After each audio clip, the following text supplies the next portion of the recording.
the biggest issue between the two sides. It is the most stubborn issue between the two sides. India and China have gotten close to talking about a new approach and a new mechanism. How many committees have we heard about, Aditya, in our entire life that have sat and talked about this issue? But Vishnu, your perspective on that. We're least likely to see any visible kind of headway as far as the boundary question is concerned, despite all the noises and language being used in statements so far. No, you're quite right. I think they will make more noises and more statements saying that we are now going to talk about de-escalation. We are now going to talk about delimitation. Just the use of the word delimitation is a huge step forward considering what we've seen. But this is not stuff that's going to be sorted out. Look, the difference is, look at the East. India, in Arunachal Pradesh, it is our state. China says it's their state. They go about, as Aditya was mentioning, renaming parts of Arunachal Pradesh in Mandarin. That certainly will not work for us. There are areas over there which are very sensitive. The Chinese have been building up along those border areas, in areas which India claims to be our own. So that's a huge issue over there. Somebody has to budge. Is India going to budge? Is China going to budge? We've seen violent clashes in Arunachal Pradesh as well. We've seen a massive build-up of Chinese air bases on their side, not just to the north of Arunachal Pradesh, but in the east of the Fingers area, which lies to the east of Arunachal Pradesh. The central sector, much more settled, much more peaceful. And, if there is... Central sector is Uttarakhand, etc., right? Yeah, it's much more settled, much more peaceful. And I think, there is a great deal more that is possible. That is a real low-hanging fruit in saying that, okay, fine, we are more or less sorted out over here. Let's ensure that remains. Eastern Ladakh, right? The fact of the matter is that after 1962, in fact, even before 1962, after 1959, beyond a certain point, India has not really been able to move east. The China, what they have done right now is that they have pushed their claim line to what the 1962 claim line was. And that is where the new line of control, as it were, in Eastern Ladakh lies. Now, in the last couple of years, the good thing, and we forget about this, which has taken place, is the creation of buffer zones.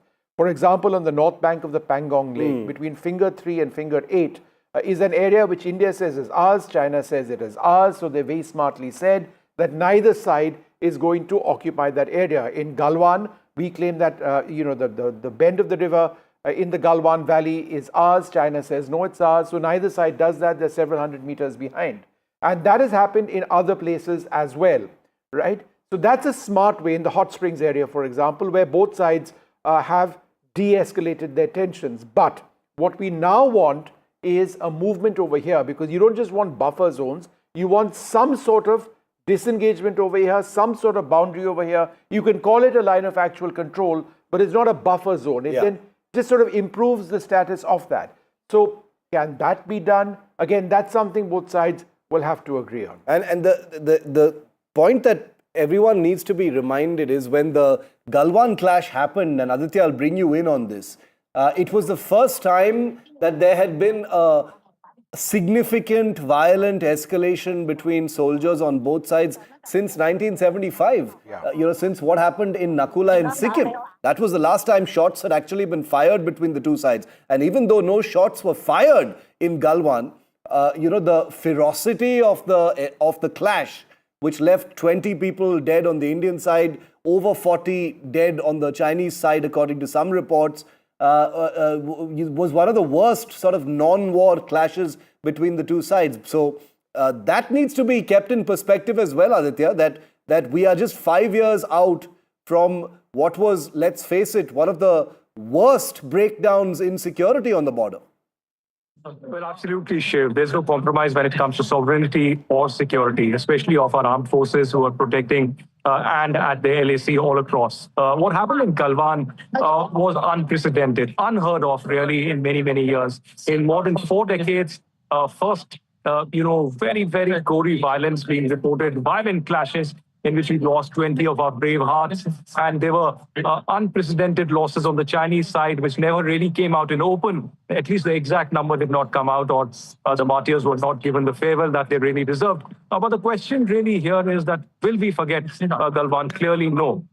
We will not forget Galwan, and we will certainly point out that there's much more that needs to be decided, that needs to be told to the Chinese about the sovereignty issue, about the boundary issue. But there needs to be some positive steps that need to be taken. Clearly, nobody expects that within a span of a few months or a years, there can be a resolution of the boundary question, particularly in eastern Ladakh and all across the LOC. But certainly, the Chinese need to be much more pragmatic in their approach.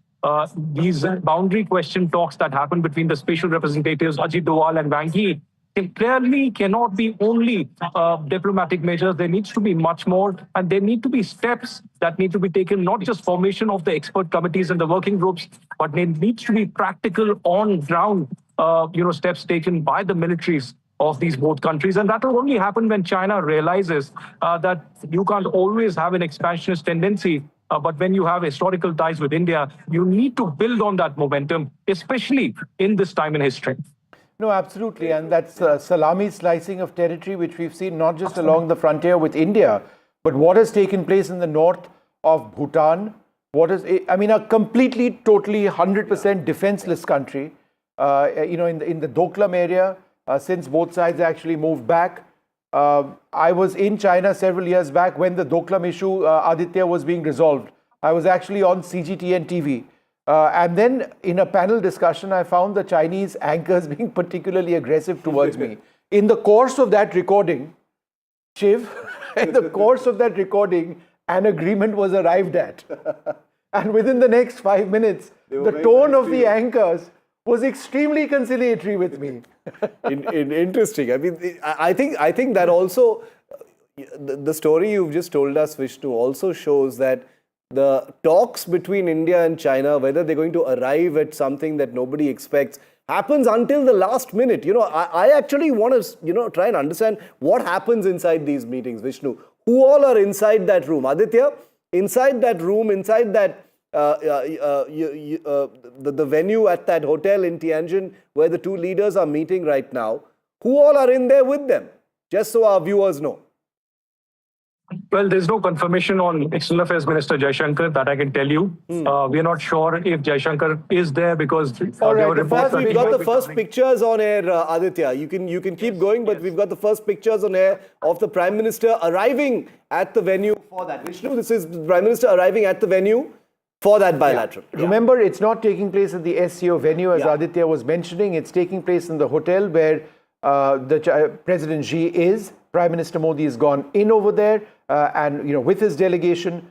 So these are the very first pictures, and we've got it first on NDTV of the Prime Minister of India arriving in Tianjin in the hotel where President Xi is, where the talks have now been going on for the last 28 minutes. So the first pictures, Aditya, the Prime Minister arriving for the bilateral. We'll have the picture of the handshake any moment now, Aditya. Well, absolutely. The first picture breaking here on NDTV of Prime Minister Narendra Modi arriving for the first big bilateral, the handshake between the tiger and the dragon, the tango that happens within those 40 minutes of meeting that is taking place right now. But Shiv and Vishnu, you asked me a question about the bilateral, what really happens, who all are there. Most of the things that happen during the bilateral are already discussed. But this is a last-minute approach by the top leaders to have that kind of a bonhomie, and that bonhomie result in some kind of a positive measures that could be announced at the last minute. But most of the other stuff, the diplomatic stuff, has been discussed by either the foreign secretaries or the diplomats at the lower level or the ambassadors as such. Apart from Prime Minister Narendra Modi, NSA Ajit Doval is very much here. We have the India's ambassador to China, Mr. Rawat here. And apart from that, Vikram Misri, the foreign secretary, is also here in attendance. There are counterparts. We saw the visual of the China's ambassador to India, also welcoming Prime Minister Narendra Modi yesterday. As I said, there is a huge question mark whether External Affairs Minister Jaishankar is here or not, because there were some reports that he would be traveling to Europe. We'll have to wait for the visual of the meeting to come to confirm that. But these are the first visuals amid the tariff announcement of Trump. Of Prime Minister Narendra Modi now not just reaching China, but approaching... Okay, we've got live pictures. Aditya, first live pictures of the meeting here. There's no audio in these pictures, so we're going to talk over them. Okay, there is no audio, just so our viewers know that there is no audio in these pictures. That's Prime Minister Modi along with Xi Jinping. First images of the handshake again here on NDTV of the two leaders shaking hands and their two delegations sitting down for this very, very important bilateral. National Security Advisor Ajit Doval is also visible there in those pictures, along with Prime Minister Modi. Wang Yi is there with the Chinese president. These are the first pictures of that bilateral. There's a quick glimpse of the handshake between the two leaders, which we'll put on your screen also in just a minute. Vishnu, first pictures. I would assume the Foreign Secretary Vikram Misri is there as well, but this is just historic. It's the first time you've got an Indian Prime Minister in China since the Galwan clashes of 2020, which were fatal clashes. The fact that you've got them sitting down in conversations, in talks, that is absolutely huge, what is taking place. Now, let's be realistic, as we've been saying, that, don't expect very much. But I think the fact that you've got the leaders talking to each other, it's been preceded by a huge process, which has resulted in them coming to the stage, a process where the special representatives on the border issue have met Wang Yi and Ajit Doval, where both the leaders have said that, we have decided on all sorts of mechanisms to deal with the boundary issue, but we leave it now up to our political leaders to give us the guidance, let us expect an early harvest, quote unquote. These are the words which have been used. Will there be that early harvest? I would suspect it may not be something very large on the border or boundary issue. If there is something, I would suggest it's on a part of the border or boundary, but perhaps it may not be that. But I will tell you what is likely to happen. Further statements on, trade between India, air travel, religious sites, more of them opening up in China. The Chinese have no problems with that per se. We expect more of that taking place, which would be in the context of the relationship very, very big. But it's the economic part of the relationship, the trade, the rare earths, the fertilizers, the chemicals, the electronics. India needs all of that. China is a world leader in manufacturing over there. Despite all of the problems that we've had with China, remember, throughout this period, trade between India and China at many levels has continued. It's not enough to say that, we switched off TikTok and therefore the relationship from an economic standpoint went off. That's not the case. Shiv, I would like to know what actually happens of TikTok. Yeah, if you ask me, that's a fairly low-hanging fruit to be sorted out over. Not just a low-hanging fruit, but one of possibly the widest possible interest, when it comes to populations across the country. Because let's face it, this is a young country. The banning of TikTok took a heavy toll on the online community as well. There has been talk about TikTok being unbanned. There was a rumor recently which the government actually denied. But some people got it. Is that even on the table? We don't know. We don't know if that's on the table, Vishnu. But if it is, it's no small thing. TikTok is a huge it connects millions of people around the world. We don't know if it's on the table, but it's big. Yeah. I don't think it's going to happen that soon, quite frankly, because there's that entire concern in India at so many quarters about Chinese IT systems and social media infiltrating into the Indian setup and the impact that may have. Some of the fears are exaggerated. Some of them perhaps may not be. That's another sort of aspect of all of this. But just look at the pictures. I mean, who would have thought, 5 years after our soldiers were killed in action, Chinese soldiers killed in action in Galwan, there would be this situation where they're shaking hands. But Shiv, this is the point I was making. It's not a massive, there's no hug over there, right, which is Modi's style. There's nothing beyond a polite, courteous gesture among two, very formal. Very formal Usually. Is how I would characterize this. Very businesslike, right? And then getting down, a hand of friendship, a formal welcome, then both sides getting down, delegation level talks. And Vishnu, also remember one thing, very formal, very procedural in many ways, cordial of course, polite. They both got smiles on their face. And that's it, and nothing more than that. And we will read much into body language, even though Xi Jinping tends to be quite an inscrutable leader. This is a country that plays a lot of mind games. These things are usually never representative of what's really happening beneath. Okay, Ambassador Ashok Kantha is with us. He's just come out with a book as well on on India-China relations. Ambassador Kanta, very warm welcome to you.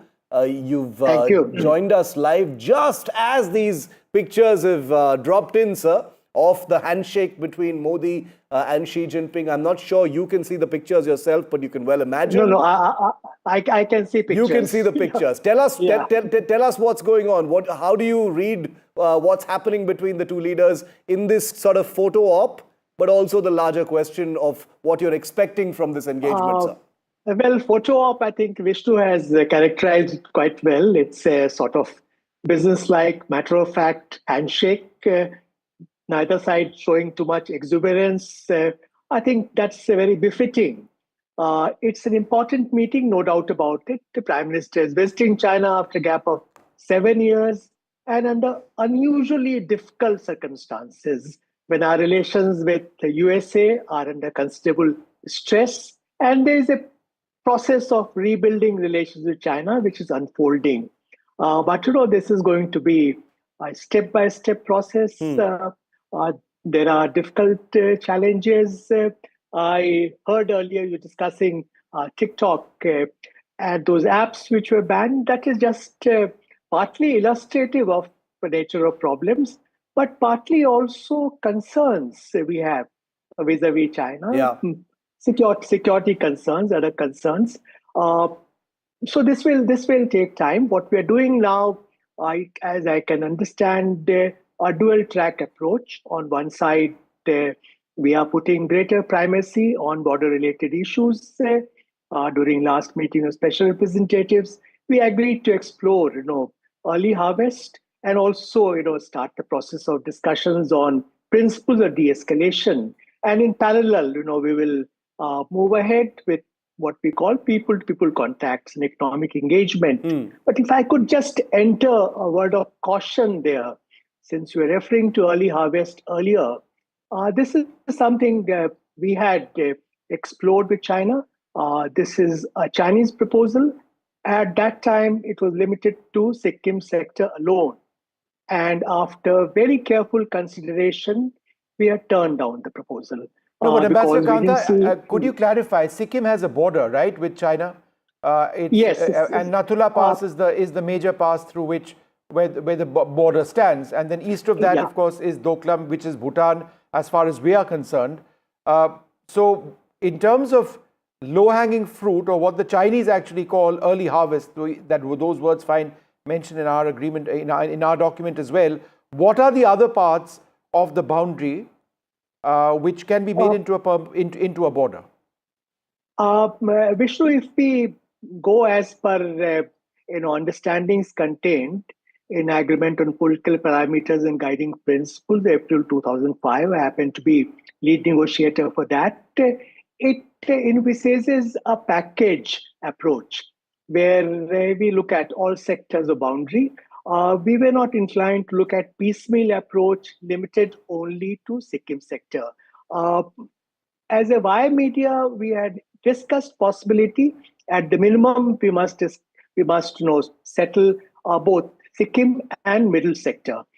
Then we can leave eastern sector and western sector. This for a is larger absolutely swap. amazing. We've got the person who led the negotiations in the 2005 India-China boundary question on our screens right now, and that's what's been referred to in all of the sort of mentions, Amazing documents a couple of days back. So the parameters and guiding principles for settlement. The fact, Ambassador Kanta, that they're actually talking about that, right? Because everything was thrown away after Yes. Galwan is by itself significant, right? I think that's very significant that the consensus which was reached between National Security Advisor and Foreign Minister Wang Yi in their capacity as the respective special representatives in boundary question reaffirmed Agreement of 2005 on political parameters and guiding principles. So essentially, it involves a negotiated political settlement. And certain principles and parameters have been agreed, and we should adhere to them. I think they are very important, and from our point of view, they are good markers. But Ambassador Kanta, in as settlement. much as you talk about the 2005 agreement, which was of course landmark, We've seen the Chinese violate that in letter and in spirit through salami slicing of territory, not just territory India claims, but look at what's happening in Bhutan, across the Himalayan frontier. It's something I've spent years outlining through satellite imagery. It is an absolute fact. So, is there willingness to go back, sir, to 2005? Is it an acceptance of the fact that what they've been doing will stop? No, I'm not at all convinced that that's going to stop. Yeah. I think we have to go by their action on ground rather than their sort of assurances. And action on ground has not been very encouraging, though of late I must say that the border areas are relatively peaceful. But there has been no progress toward de-escalation, so we still have troops are deployed in very high numbers, which is not a happy situation. So, the point I'm trying to make that some people are arguing in terms of reset in relations. I think that will be unrealistic. Yeah. Some people are arguing that there must be a sort of Russia, India, China strategic convergence to counter USA. Again, that doesn't quite gel with objective realities. So let's improve relations with China. Let's seek what Prime Minister called stable, productive, and constructive relationship with China, which is very important, but with our eyes wide open. All right, we've got some audio from that meeting. Yeah. Let's listen into the bilateral. इससे पूरी मानवता के कल्याण का मार्ग भी प्रशस्त होगा। परस्पर विश्वास, सम्मान और संवेदनशीलता के आधार पर हम अपने संबंधों को आगे बढ़ाने के लिए प्रतिबद्ध हैं। एजेंसी चीन द्वारा एचसीओ की सफल अध्यक्षता के लिए मैं आपको बहुत बहुत बधाई देता हूं। एक बार फिर चीन यात्रा के निमंत्रण के लिए और आज की हमारी बैठक के लिए आपका हार्दिक धन्यवाद। I just wanted to go back to Ambassador Kantha for a moment. Ambassador Kantha, since we are now talking about the 2005 agreement being the basis upon which these talks are taking place, and since you were lead negotiator, and it's an agreement I know quite well, Article 7 of that says, and I quote, this is language which you had worked on, in reaching a boundary settlement, the two sides shall safeguard due interests of their settled populations in the border areas.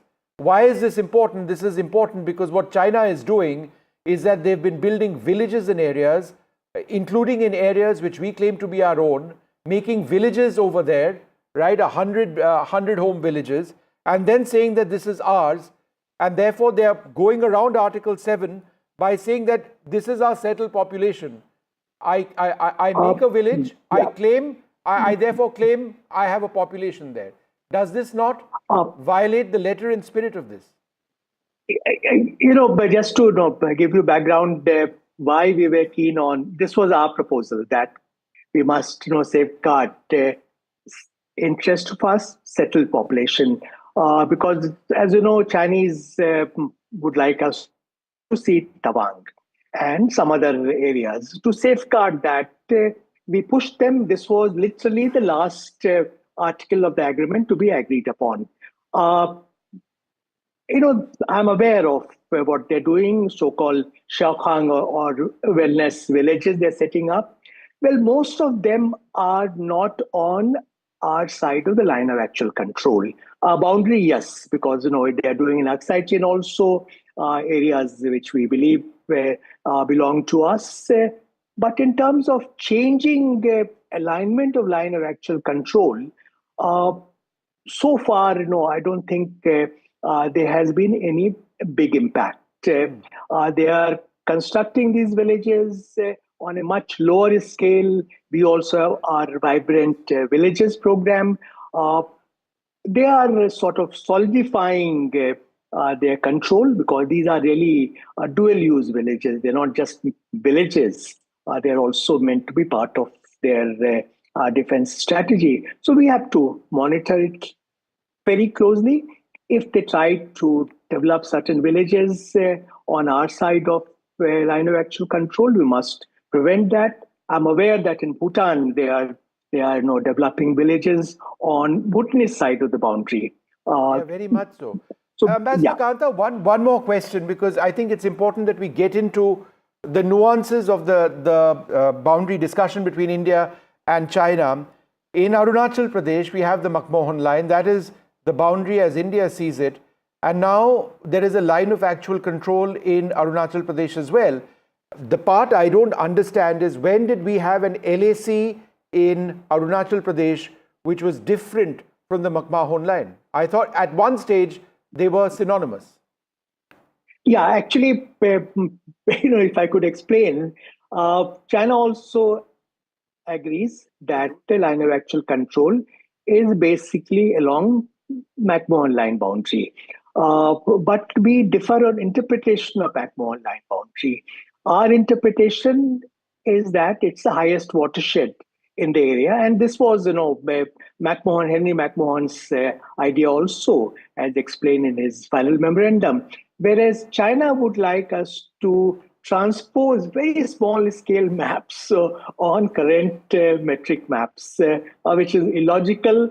This will lead to some areas which are on our side of LAC being disputed, including Sumdrongchu Valley. It falls in that category. You are aware of all controversy on Wangtung and what happened at 687. So therefore, there is a line of actual control. In other words, up to that area we dominate, and we don't. And conversely, so there are areas within our interpretation of the boundary which are occupied by the Chinese, which they claim to be their own, and which we don't necessarily physically dispute. These are very small pockets, which we call under adverse possession of China. And also I referred to Sumdrongchu Valley, and there's adjoining Namkachu Valley.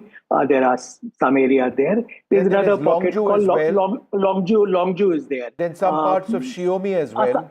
Asafila, they do enter, but they're not controlling as such, but they do enter. So these are pockets, but by and large, we are controlling up to line of actual control. Ambassador, great speaking to you. Thanks very much for joining us. Thanks very much indeed. Thank you. Shiv. Okay, very, very interesting discussion on the micro details of the border between India and China. We don't know if there's going to be any kind of announcement over what the two countries plan to do as far as their long-standing border dispute is concerned. But as of now, the big picture radiating out from Tianjin is this one. Business-like, cordial, polite, very, very formal. None of the the usual kind of hugs that you see in Prime Minister Modi's diplomacy. It's never happened between these two leaders. We've got to be very clear about that. But this is not a reset. It isn't a reboot either, but a tactical defreeze between the two countries,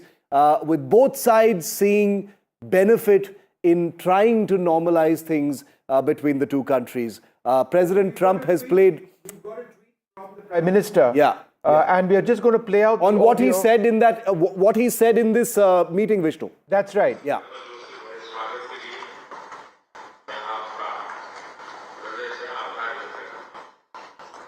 Okay, I think Vishnu's got some audio playing. Let's just try we'll try and get that audio out for you in a moment. I think that's what we've already got on air, Vishnu. Let's play that. Let's play out what the Prime Minister has said in that message at the Bilateral. Tweeted it out just now. Yeah. Let's play that out.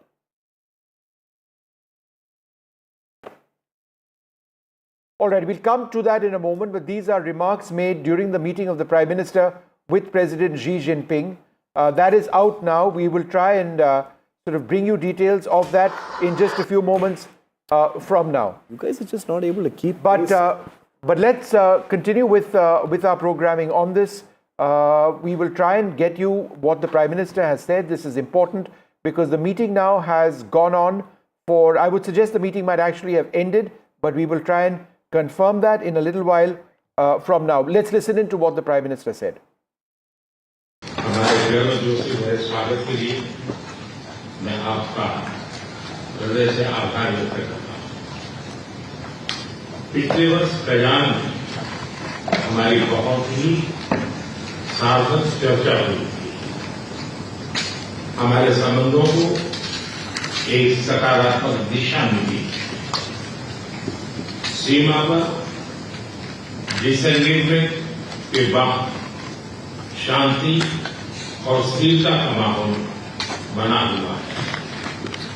हमारे special representatives के बीच border management के संबंध में सहमति बनी। कैलाश मानसरोवर यात्रा फिर से शुरू हुई। दोनों देशों के बीच डायरेक्ट फ्लाइट भी फिर से शुरू की जा रही है। हमारे सहयोग से दोनों देशों के 2.8 बिलियन लोगों के हित जुड़े हुए हैं। इससे पूरी मानवता के कल्याण का मार्ग भी प्रशस्त होगा। परस्पर विश्वास, सम्मान और संवेदनशीलता के आधार पर हम अपने संबंधों को आगे बढ़ाने के लिए प्रतिबद्ध है। एक्सेलेंसी, चीन द्वारा एचसीओ की सफल अध्यक्षता के लिए मैं आपको बहुत बहुत बधाई देता हूं। एक बार फिर चीन यात्रा के निमंत्रण के लिए और आज की हमारी बैठक के लिए आपका हार्दिक धन्यवाद। All right, so a cordial statement over there from Prime Minister Modi saying that he sort of welcomes working with China closely in a cordial spirit. And we're going to play that out again, listen to a little bit more. But those are just introductory remarks.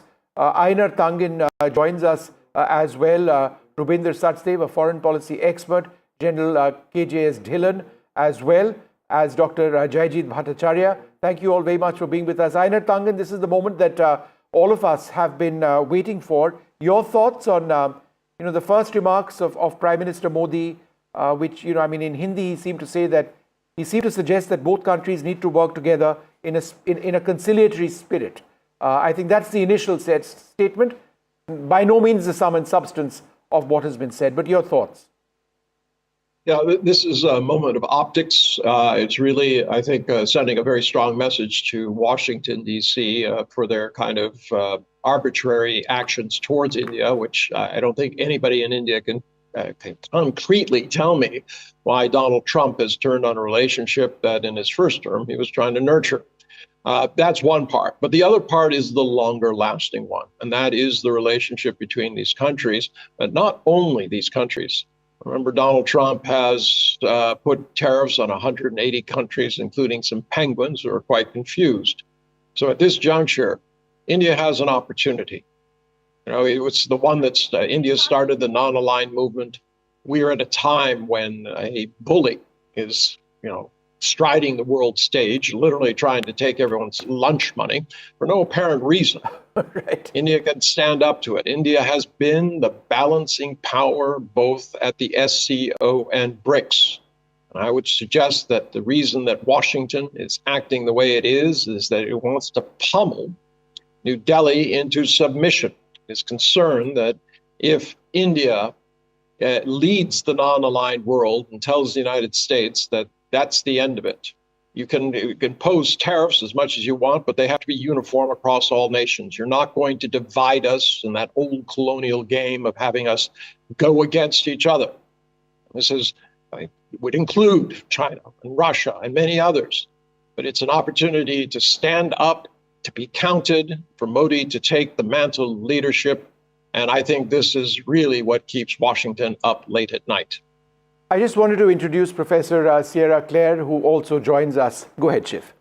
Professor Clegg, welcome, and to all of our guests as well. I see Lieutenant General KJS Dhillon also with us this morning. An important day. On NDTV, we keep it real. We do know that the media in general tends to overhype what can be expected from engagements of this kind, but we keep it realistic. there is cautious optimism. There's some good headway being made, a smiling handshake between two leaders, just 3 months after a mini war between India and Pakistan, where a largely Chinese arsenal was used against India, Chinese intelligence was used, is always going to be good news, because India has consistently said that it is committed to positive relations with China. The Prime Minister has said it at this bilateral as well. Professor Clare, how are you seeing this meeting and what lies ahead?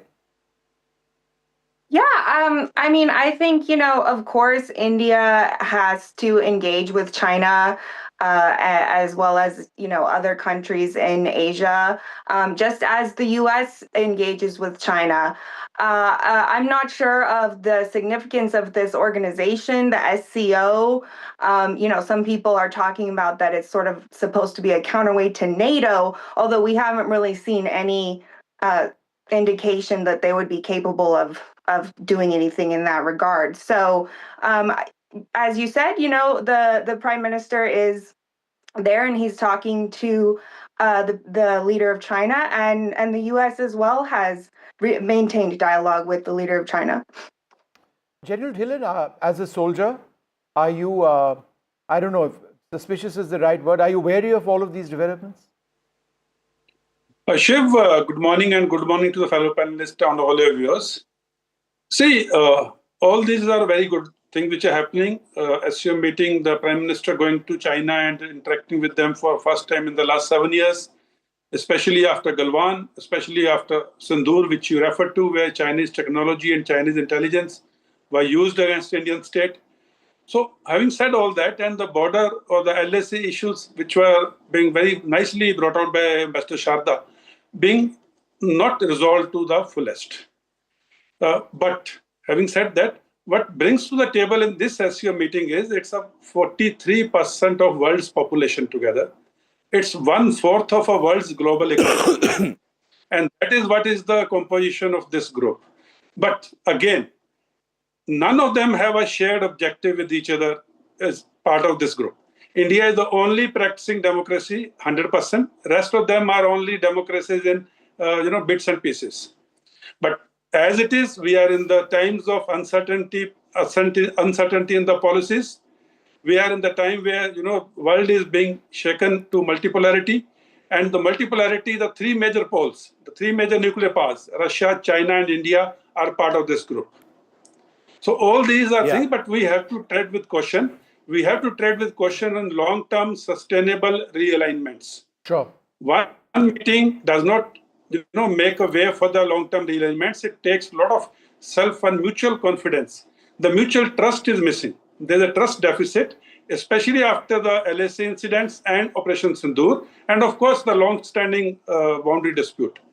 Having said all this, I look at this meeting as a very positive thing and hoping for positive outcomes. But as they say, it's all very good, but keep your powder dry. That is the most important thing as a soldier. We should never let our guard down because of peace things are being talked. We have a history of Hindi Chini Bhai Bhai and then 62. So I will end it at that because we must go ahead with these meetings and these initiatives, but we must be self-reliant in defense. Okay.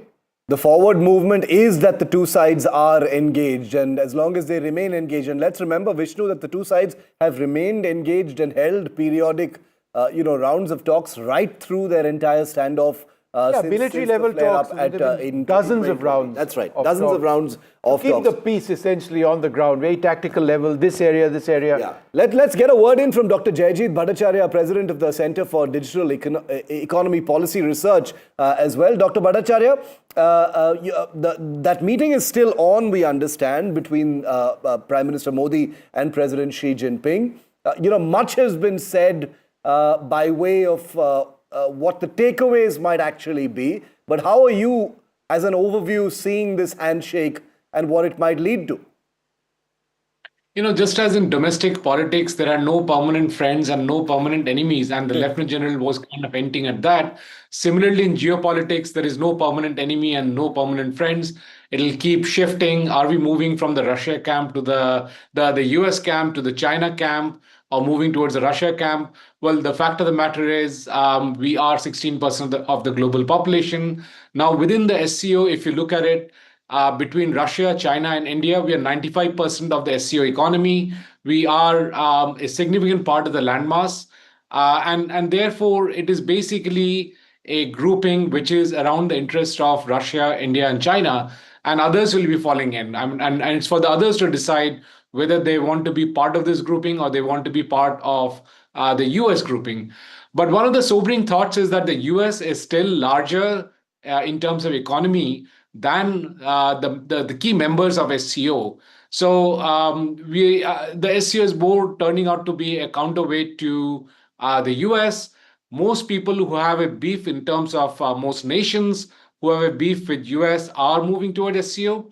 So if you look at the key economies, it's Russia, it's China, it's Iran. These are the economies which are the biggest in SCO besides India. And all of them seem to be having an adversarial relationship with the US. So it's turning out to be, what Quad was for China, SCO is turning out to be for US. So it's a very interesting development. It will also attempt to create some kind of an economic bloc because that's really the need of the hour. One of the reasons why India has very enthusiastically gone for SCO. Let me just interrupt you for one moment. I've got an update from Tianjin. The meeting between the Prime Minister and President Xi is now over. It's 10:31. What time did the talk start? 9:30. 9:30, yeah. So it's gone on for an hour. Yeah. It's gone on for an hour. It was meant to be 40 minutes. It's gone on for an hour. Hopefully, we'll get a word on, and Aditya Raj called with us as well now. Aditya, do we have Aditya? Yeah, he does. He's with us. All right. Aditya, the update is that, as you would know, is that the meeting between the Prime Minister and President Xi is now over. It's gone on for approximately 50 minutes. In the little statement that we heard from the Prime Minister, which we're going to play out once again, they were reading from prepared notes, obviously. They tend to do that. But do we have any idea, basic stuff on what they may have discussed? Yes, Shiv and Vishnu, the meeting continues. Nobody had expected this. We had expected that it will be 30 to 40 minutes. It's been more than an hour Aditya, already. I can confirm it's just ended. Okay. 50 minutes it's ended. Yeah. Great. Yeah, it's been just about ended. 60 to 62 minutes long meeting between the Chinese President Xi Jinping and Prime Minister Narendra Modi. Of course, that initial 1.5-minute initial statement by the Prime Minister giving a crux of what's happened over the last 1 year since the Kazan meeting, where, of course, there was some positive headway. And he referred to the recent border management meeting also between Wang Yi and, of course, Ajit Doval. Ajit Doval is very much present there. And that meeting was in many ways to set the foundation of this particular meeting in Tianjin on the sidelines of the SCO. We expect that the implementation of the direct flight between Delhi and Beijing, apart from that, the Kailash Mansarovar Yatra that has already taken place and has been welcomed by the Prime Minister and the Indian government.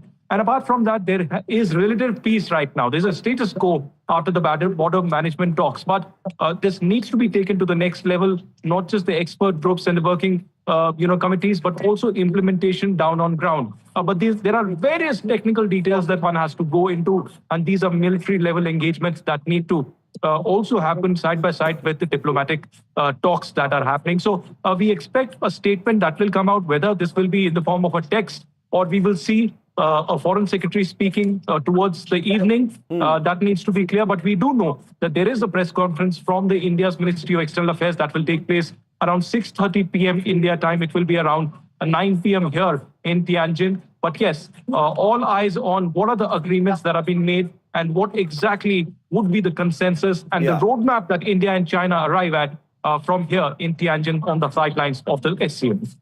Aditya, stay with me. I want to on that point. I wanted to bring in Ainar Tangen on this, Mr. Tangen. What would you say would be an acceptable outcome according to you? At this point, we understand there isn't going to be a joint statement. There will probably be a press conference later, by the two sides separately, maybe. In your view, speaking of specifics, what would be a good outcome? Well, I like the image of an early harvest, but in order to have a harvest, you have to plant seeds. I think those were planted back in October. And right now, what they're trying to do is figure out how to make those. So drawing down the number of troops on both sides of the borders, I think would be very good on the security front. As I said, it'll take time to build trust on both sides to get past the narratives that have developed over these many years. On the economic side, I expect more progress. It's transactional. It fits very closely with the fact that Modi has talked about what happened since last October, and there are promising things already in progress, as was mentioned, rare earths, tunnel boring machines, fertilizers, etc. These are all things that are positive, but they have to be built on. So hopefully there'll be more than just how a few things listed that will be put out. Start talking about frameworks, especially in terms for India's sake, how to manage investment by Chinese firms who are anxious to go out, how to deal with technology transfers, which would be very, very useful for India. India has a massive labor dividend that needs to be used. China is not in a position anymore to do that kind of work because of the relatively higher wages. So these are two countries who are poised to work together. But beyond that, please do not lose sight of the fact that this is not a meeting solely about China and India. It is really about a whole bunch of nations who are now very, very concerned. And SCO is not like NATO. NATO is an organization that looks for external threats, identifies them, and says they're the enemy. SCO says that the threats that countries need to be looking at and band together on are internal threats: extremism, terrorism, separatism. These are the types of things that I think are realistically the more concerned. So they're not interested in putting together large armies to face off against each other. They're concerned about maintaining stability, especially in a time. No, but Ayana Tangen, let me come in on that point on terrorism. What India really wants is a clear statement of terrorism which impacts India from Pakistan. That's been difficult. Yes. We've had our foreign minister, was it our foreign minister, Shiv? Our defense minister, who walked out of an SCO defense ministers meet recently, didn't walk out. I mean, there was no agreement. Refused to sign the statement. Refused to sign the statement because it wasn't explicit enough on where terrorism impacts India. It comes from Pakistan. So therefore, if we do talk about terrorism, it would be a disappointment here in New Delhi if there wasn't explicit mention of the role of Pakistan. All right. And it would be a disappointment to everybody. Remember, terrorism is not something that exists just in India. All right. This is something that exists around the world. It is a common danger. That's what SCO does. I mean, if from China's point of view, they always wonder why India is concerned about terrorism only if it affects India. In Balochistan, there have been many more people killed and bus attacks, singling out men, executing them on the side of the road, etc. But there has been no cry out that this is an international issue and that it needs to be addressed, and that if you do not sign on to it, you are in essence supporting terrorism. So I think what your countries have to do is talk about terrorism to get to its root causes. To, if there are state actors, expose them. Have investigations. Make sure that if you do not trust China to do it, have somebody else you do trust do it. Have Russia do it. Make sure that whoever is behind these are severely exposed and punished. There's no question about that. I mean, the whole point of SCO is to battle that. The difficulty is you have long-standing enmities between countries.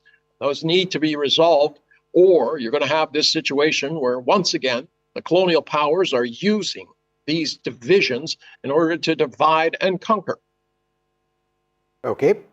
Rubinder Sachdev, let me come across to you next. All right, we don't have him. General Dhillon, would you like to take that question on terrorism? And say, as a soldier who's fought terrorism, as a corps commander, and even before that, we are very clear about this. And this isn't for a moment to suggest that India doesn't look with concern at terrorist incidents elsewhere in the world, but we have our own interests. We've suffered greatly. As a soldier, you fought terrorism. What Ayana Tangen mentions is Balochistan as well. and as to sort of make the point that Pakistan suffers from terrorism. But how would you look at that remark by Einar Tangen?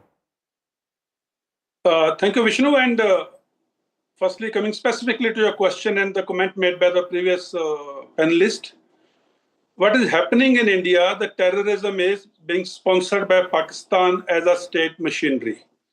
The terror hubs of Lashkar-e-Toiba and Jaish-e-Mohammed and other groups are prospering in Pakistan openly.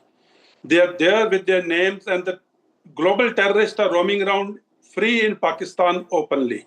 And Pakistani nationals, Pakistani citizens are coming into India, pushed in by the Pakistan Army and the Pakistan ISI, having trained them, having equipped them, having financed them.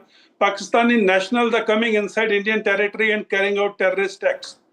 Now, this is different from Balochistan freedom fighters who are the sons of the soil fighting against the Pakistan government inside Pakistan with their inherent homegrown aspirations. Now, these two can't be equated and they can't be hyphenated. Let the world be very clear about this.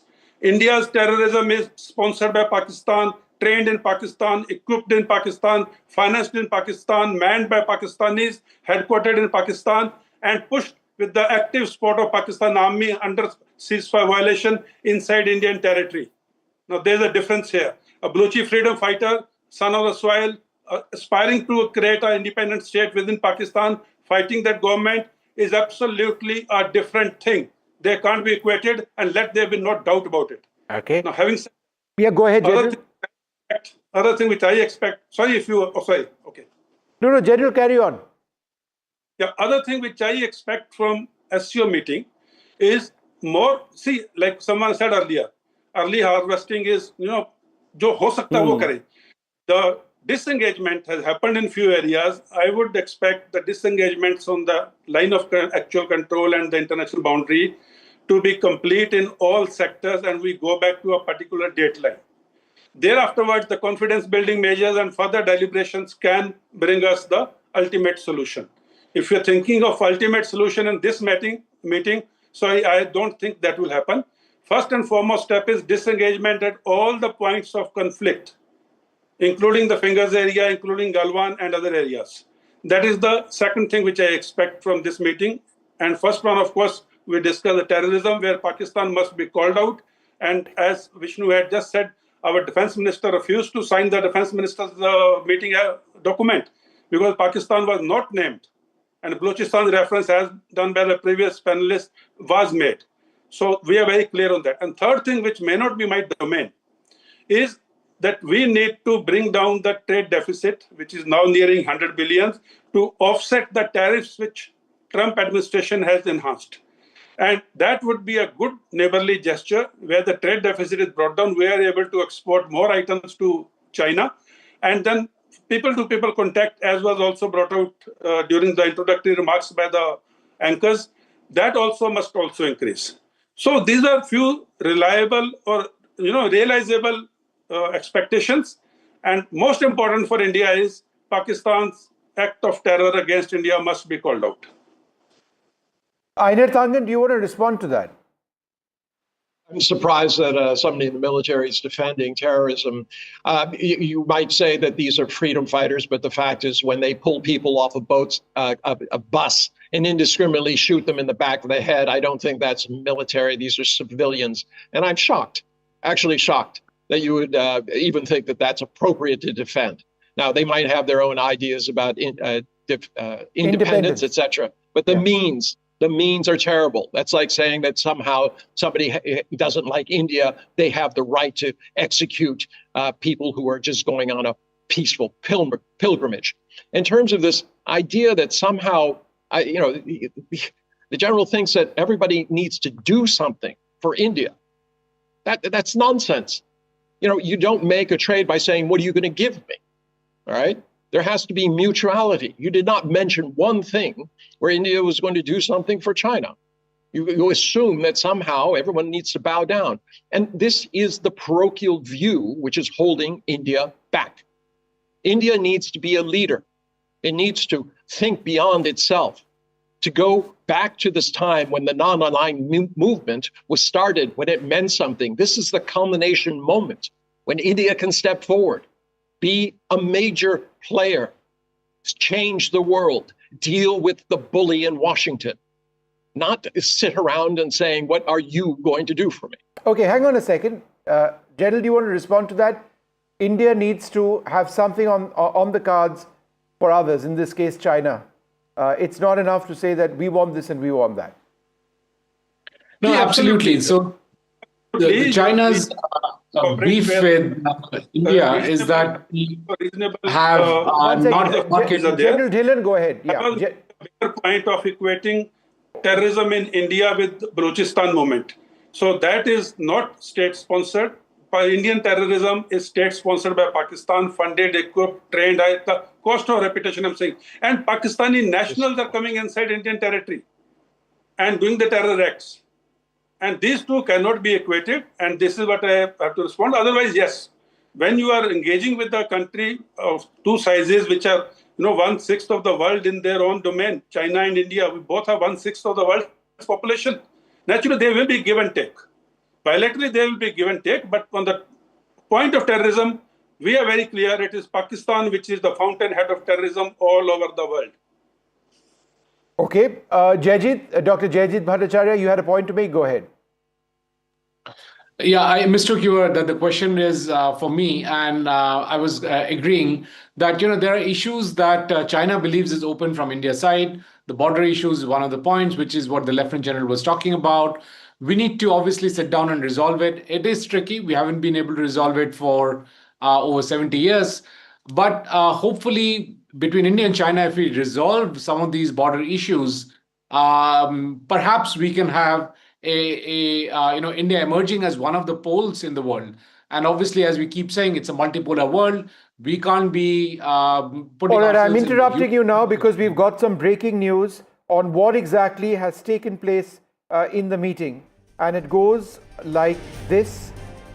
In his opening remarks during delegation-level talks with Prime Minister Modi, the Chinese President Xi Jinping has said, "It's a great pleasure to meet you again, Mr. Prime Minister. I welcome you to China for the SCO summit. Last year, we had a successful meeting in Kazan." There's more over here. Prime Minister Modi says, and I quote, "An agreement has been reached between our special representatives regarding border management. Kailash Mansarovar Yatra has been resumed. Direct flights between the two countries are also being resumed. The interests of 2.8 billion people of both countries to our cooperation. This will also pave the way for the welfare of the entire humanity. We are committed to taking our relations forward on the basis of mutual trust, respect and sensitivity." Jayajit, would you like to reflect on this, on what the Prime Minister has said? Absolutely. And I think that's exactly what we were discussing when the breaking news came in. It is a significant step forward if we can resolve the border issues once and for all. And whatever the changes have happened on the border, we understand villages have been put in on the border from the Chinese side. And therefore, some of the agreements that were put in earlier, they kind of become questionable. But if there is a resolve from both sides to really sit down and resolve it, it'll have significant impact on trade between US and between China and India. We are roughly about 30% of the global population, and therefore we should be able to move the center of the economic world and center of the world in that sense towards this part. All right, we've got another soundbite now coming in, I think of the Prime Minister or of President Xi. Let's just listen in. Mr. Prime Minister, it's a great pleasure for me to meet you again this time in Tianjin. Welcome to come to China for the Shanghai Cooperation Organization Tianjin Summit. Last year, you and I had a successful meeting in Galwan, and the China-India relationship had reset and started anew. The two sides have illicitly implemented the important consensus we have agreed, and the bilateral exchanges and cooperation since made new progress.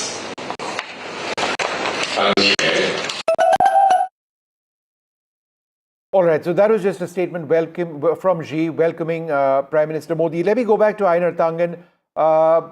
Just some very basic statements over there, but I found the excerpt which we now have from Prime Minister Modi interesting.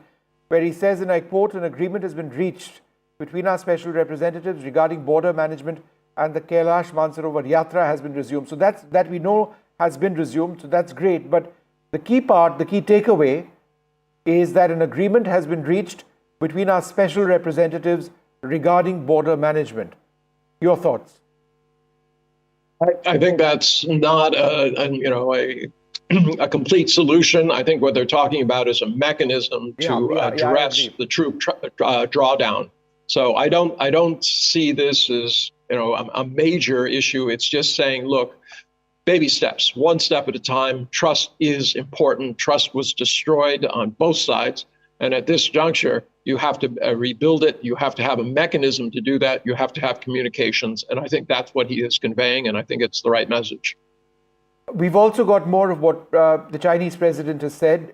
This is an English translation of his opening remarks. I quote, "The world is going towards a transformation. China and India are two of the most civilizational countries. We are the world's two most populous countries and part of the global south. It's vital to be friends, a good neighbor, and the dragon and the elephant to come together." China said this in the past, and I think this is the spirit upon which these talks are taking place. Let me take that back to, who else do we have? Let me take that across to some of our other panelists. Sierra Claire, would you like to come in over here, Professor Claire, on this bonhomie between India and China based on these statements, which we're getting on a real-time basis? Your thoughts? Yes. Well, China and Russia and all of these countries constantly repeat this talking point about the world is changing and China's going to be the leader, or Russia's going to be the leader, or whoever. But the facts on the ground haven't changed. The U.S. remains India's largest trading partner. That's not going to change anytime soon, despite the tariffs. And the U.S. Is a very important partner to India and other nations in the global south, on important security issues like terrorism, maintaining peace. So I just don't agree with that statement. But as I said earlier, I think it's natural to have a dialogue with China. But China is not a very trustworthy partner. So any agreements or any dialogue that happens, I think the U.S. is very skeptical of those type of things coming from China. Einar Tangen, how would you respond to that? Obviously, Claire is not an economist. When you have 50% tariffs, that in essence makes sure that there is going to be no trade, at least from the Indian side. So, it will impact the economic and also the political relations between these two countries. And if she's blind to the fact that that's why Modi is there and that's why these statements are being made, you can live in denial, but it doesn't necessarily change the facts. I'm surprised that she would say that, China is an unreliable partner, when in fact it's the U.S. unreliability which is pushing all of this. It is Trump's actions which have coalesced the BRICS grouping and also other countries. And as well as the SCO. I mean, I don't know how she can come to the conclusion, well, we don't like it, so therefore it doesn't exist. That ostrich approach doesn't work. It doesn't make any sense. And given what Washington has done and continues to do in terms of its verbiage and actions against India for no apparent reasons, and she doesn't seem to want to explain why that is, this is going to continue. I mean, belittling a country like India, which is of such great importance to the future in terms of markets and labor, it doesn't even make any sense. So at this point, I would discount a lot of what she said. I don't think it was very factual. I've got more of what President Xi says. He says, and I quote, "This year marks the 75th anniversary of China-India diplomatic relations. Both nations need to handle our relationship from a strategic and long-term perspective. We must also step up to our historic responsibilities to uphold multilateralism, a multipolar world, and more democracy and international institutions, and work together for peace and prosperity in Asia and around the world." This is an area where there's no dispute, Sierra, between India and China. we want strategic autonomy. The word strategic autonomy wasn't mentioned over here, but I think a multipolar world is synonymous with strategic autonomy, which countries like India and China seek. That's not necessarily the way America thinks, but that's something which may be the basis on organizations like BRICS going forward. A multipolar setup. Is that something America might accept? I think that that America and President Trump view India as a sovereign nation, as they do China and as they do Russia, as evidenced by Trump directly negotiating with Putin just a couple weeks ago. So the idea that America is trying to bully India or trying to force India to do anything through tariffs is just not true. India is a sovereign nation, and they have the option to make a trade deal with the Trump administration, which the administration continues to engage with India on that, and has shown that they want to ultimately normalize trade relations with India. These tariffs are specifically targeted about the Ukraine war. And, President Trump, that's how he engages in the world. He doesn't apologize for American strength. He embraces it. And India has benefited from that, as have many countries, because he's ended 6 wars in the past 6 months. So you really can't pick and choose when you want to use American strength and when you don't. He wants to end the Ukraine war. Sierra, I must interrupt. If one of the wars that Trump claims to have ended is the mini war between India and Pakistan, that's just factually not correct. It just didn't happen that way. I mean, it's a ludicrous claim.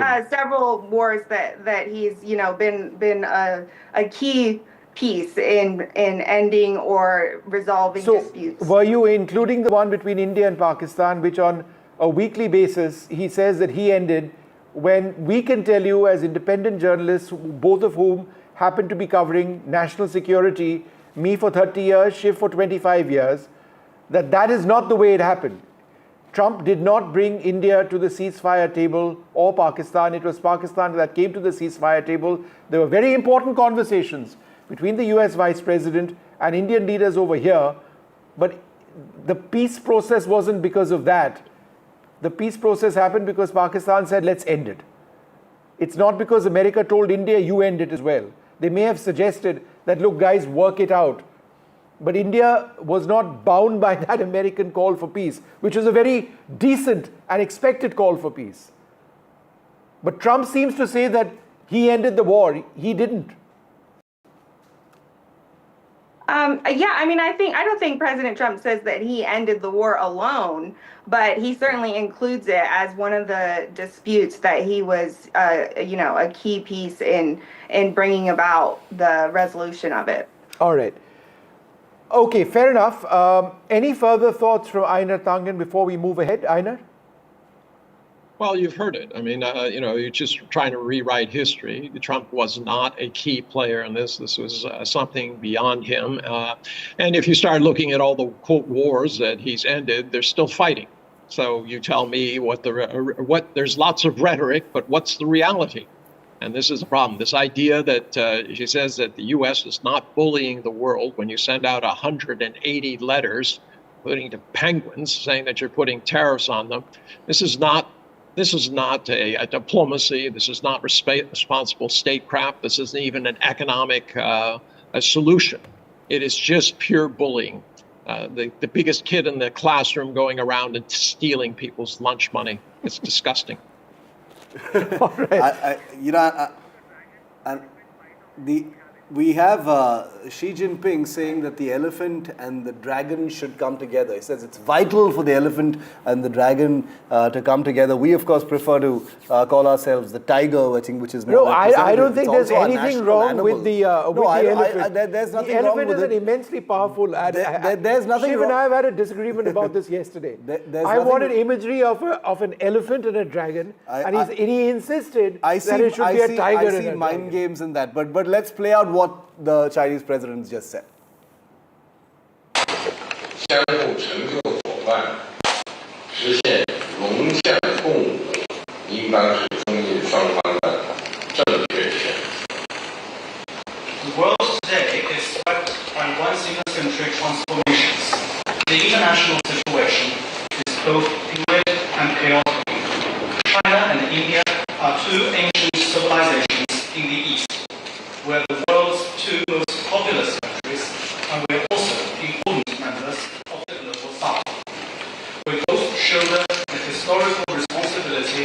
improving the well-being of our two peoples, promoting the solidarity and rejuvenation of developing countries, and promoting the progress of human society.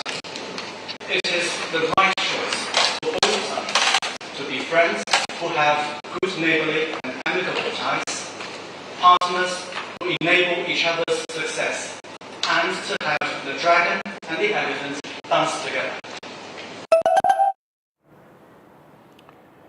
All right, so important statements there from Xi Jinping and Prime Minister Modi. Xi saying we are the world's two most populous countries, part of the global south, vital to be friends, a good neighbor, and the dragon and the elephant to come together. He spoke about multipolarity. That's something which, Shiv, India and China have no dispute on. We both want a multipolar system. Definitely have no dispute on, but I just want to strike a note of caution, as we always must when it comes to India and China, because many of these things sound like they've been said before, and they have, between India and China. The last 5 years between the two countries have been a historic low, the lowest low since the 1960s and 70s. And therefore, this handshake has to be seen in that context. There is an intention towards an early harvest. Over the next 6 to 7 hours till this evening, we will know what those early harvest issues might actually be. Vishnu's talked about some of them. Most of them are likely to be, economic deliverables between the two countries. The seeds were sown, as Einar Tangen said, in Kazan. Whether those will be articulated today, I think is going to be the key question, because the optics are good, the cordiality is good, the mood, the body language, all of that is fairly predictable, nothing out of the ordinary here, business-like, procedural, nothing over the top, because this is, after all, India and China. But the key question is really going to be, have the two sides managed to align on some of the more diversionary sort of realities of this relationship? As Vishnu in detail said in that conversation earlier, the boundary question, are we going to see anything more than just what the Foreign Office spokespersons have said so far? Because if it comes from Modi and Xi Jinping, Vishnu, that's a big deal. So that's one thing for the spokespersons. They are the deciders. They are the deciders. Absolutely. And the words which were used both by the Chinese earlier and India was early harvest. So early harvest in the context of something to do with the boundary is what we are all ultimately hoping for. Will that happen? Let's wait and see. A quick look at the headlines at this hour. That crucial Modi-Xi bilateral meeting has happened in Tianjin. It lasted for 50 minutes. It ended a short while back. The Prime Minister's key message during that bilateral meeting, it's a message of mutual trust. There must be peace after disengagement at the border. Xi says that the elephant and dragon must come together. परस्पर विश्वास, सम्मान और संवेदनशीलता के आधार पर हम अपने संबंधों को आगे बढ़ाने के लिए प्रतिबद्ध हैं. Putin is in China as well. He arrived yesterday. He slammed the US sanctions. The Modi-Putin bilateral is tomorrow.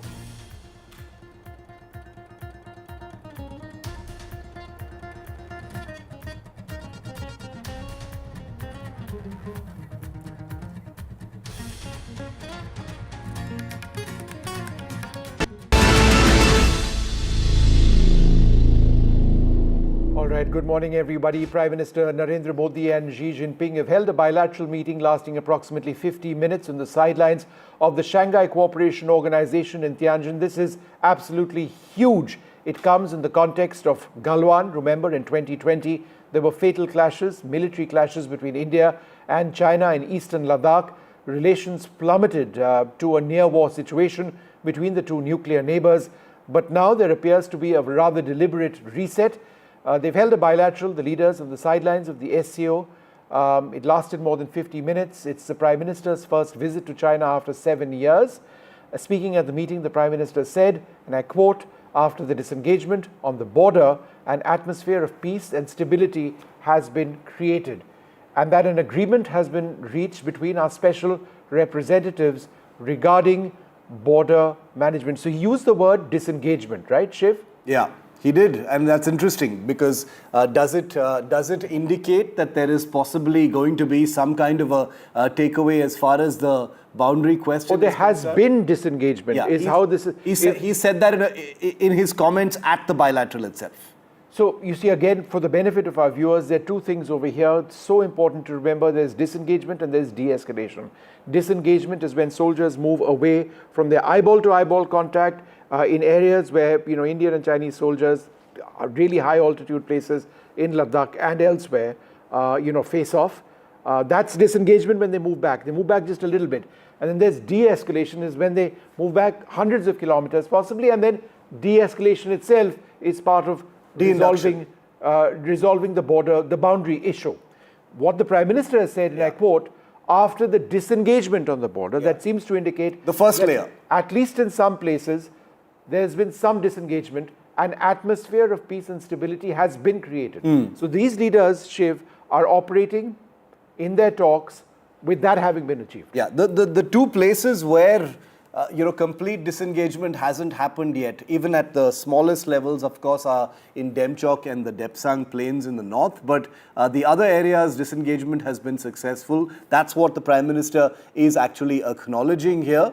The key question now that the two leaders have met, of course, is what the early harvest takeaways might actually be. Will they manifest in the form of some kind of a statement or a comment from the Foreign Office in China? Certainly will have some aspects of that in the Indian Foreign Secretary's press conference, which comes up at about 6:30 p.m. India time tonight. So we'll have some aspects of that. But I can guarantee you that NDTV's Aditya Rajkol and Gauri Dwivedi, our team on the ground in Tianjin, will have an early warning, an early start on those facts as soon as we start getting them in.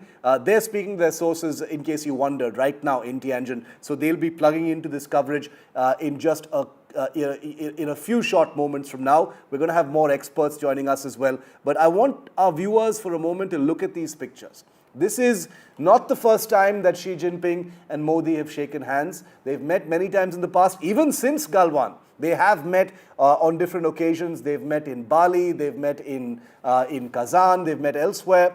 But this is the first time in 7 years that the Prime Minister of India is traveling to China, and is the first engagement of this kind since the Galwan clash, since the standoff began in eastern Ladakh. So the context of this conversation is extremely important, as are, Vishnu, the words that have been used by the two leaders. The Prime Minister talking about disengagement, Xi Jinping talking about how vital it is for the elephant and the dragon to come together.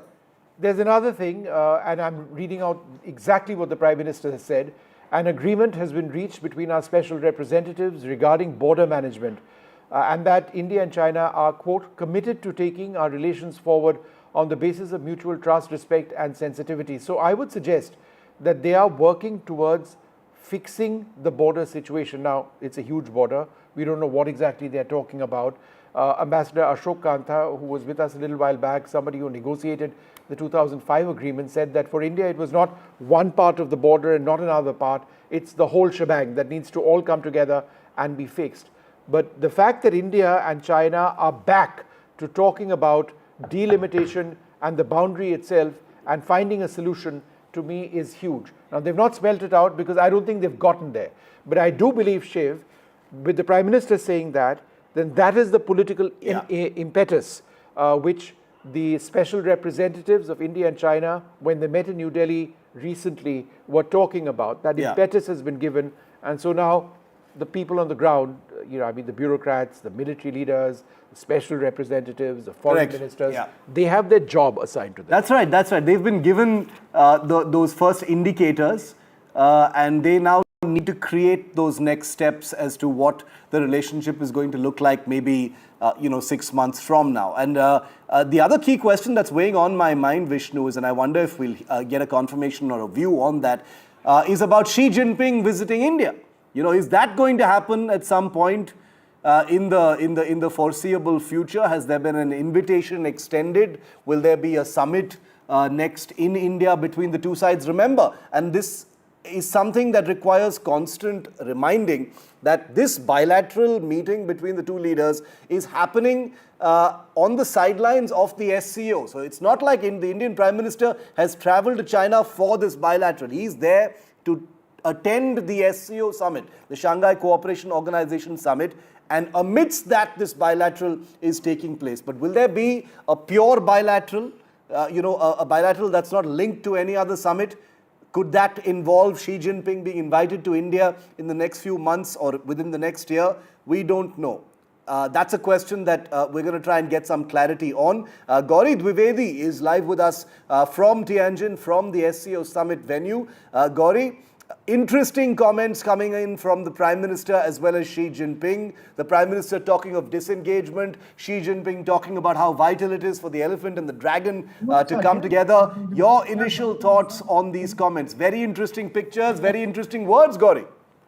Very interesting picture and an extremely interesting choice of words, Shiv. And also that tells you that as far as the two sides are concerned, priorities, roadmap and focus for the relationship may not be as aligned as we think. For us, there are some bigger concerns that still remain unaddressed, so to say, which is regarding border, which is regarding our national security concerns that we've raised on several occasions and continue to do so. As far as the Chinese president is concerned, there is a reason why he said and made those three very important remarks. First and foremost, when you impress upon the shared and the culture and history and civilizational connects of the two countries, you want to try and sort of bridge some of the contentious issues and try and demarcate the relationship between one aspect, which is around trade, culture, connectivity, and the second around, of course, defense and national security, which is what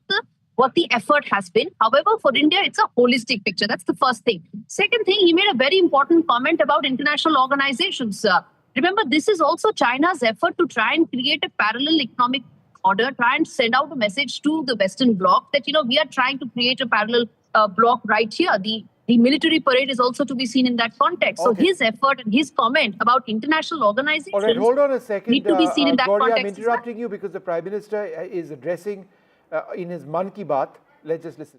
मेरी तरफ से बहुत बहुत शुभकामनाएं, बहुत बहुत बधाई भैया. Thank you sir. नमस्कार सर. जय हिंद. साथियों, एक भारत श्रेष्ठ भारत की भावना देश की एकता, देश के विकास के लिए बहुत जरूरी है और निश्चित तौर पर खेल इसमें बड़ी भूमिका निभाते हैं. और इसलिए ही तो मैं कहता हूं, जो खेलता है वो खिलता है. हमारा देश भी जितनी टूर्नामेंट खेलेगा उतना खेलेगा. आप दोनों खिलाड़ियों को, आपके साथियों को मेरी बहुत बहुत शुभकामनाएं. मेरे प्यारे देशवासियों, आपने यूपीएससी का नाम तो जरूर सुना होगा. ये संस्था देश की सबसे कठिन परीक्षाओं में से एक सिविल सर्विसेज का एग्जाम भी लेती है. हम सब ने सिविल सर्विसेज के टॉपर्स की प्रेरणादायी बातें अनेक बार सुनी है. ये नौजवान कठिन परिस्थितियों में पढ़ाई के बाद अपनी मेहनत से इस सर्विस में जगह पाते हैं. लेकिन साथियों, यूपीएससी की परीक्षा की एक सच्चाई और भी है. हजारों ऐसे उम्मीदवार भी होते हैं जो बेहद काबिल होते हैं. उनकी मेहनत भी किसी से कम नहीं होती, पर मामूली अंतर से वो अंतिम सूची तक नहीं पहुंच पाते. इन उम्मीदवारों को दूसरी परीक्षाओं के लिए नए सिरे से तैयारी करनी पड़ती है. इसमें उनका समय और पैसा दोनों खर्च होता था. इसलिए अब ऐसे होनहार विद्यार्थियों के लिए भी एक डिजिटल प्लेटफॉर्म बनाया गया है और इसका नाम है प्रतिभा सेतु. प्रतिभा सेतु में उन उम्मीदवारों का डेटा रखा गया है जिन्होंने यूपीएससी की अलग अलग परीक्षाओं के सभी चरण पास किए, लेकिन अंतिम मेरिट लिस्ट में उनका नाम नहीं आ पाया. इस पोर्टल पर 10,000 से ज्यादा ऐसे होनहार युवाओं का डेटा बैंक मौजूद है. कोई सिविल सर्विस की तैयारी कर रहा था, कोई इंजीनियरिंग सर्विस में जाना चाहता था, कोई मेडिकल सर्विसेज के हर पड़ाव को पार कर चुका था, लेकिन फाइनल में उसका सिलेक्शन नहीं हुआ. ऐसे सभी उम्मीदवारों की जानकारी अब प्रतिभा सेतु पोर्टल पर उपलब्ध कराई जा रही है। इस पोर्टल से प्राइवेट कंपनियों इन होनहार स्टूडेंट्स की जानकारी लेकर उन्हें अपने यहां नियुक्ति दे सकती है।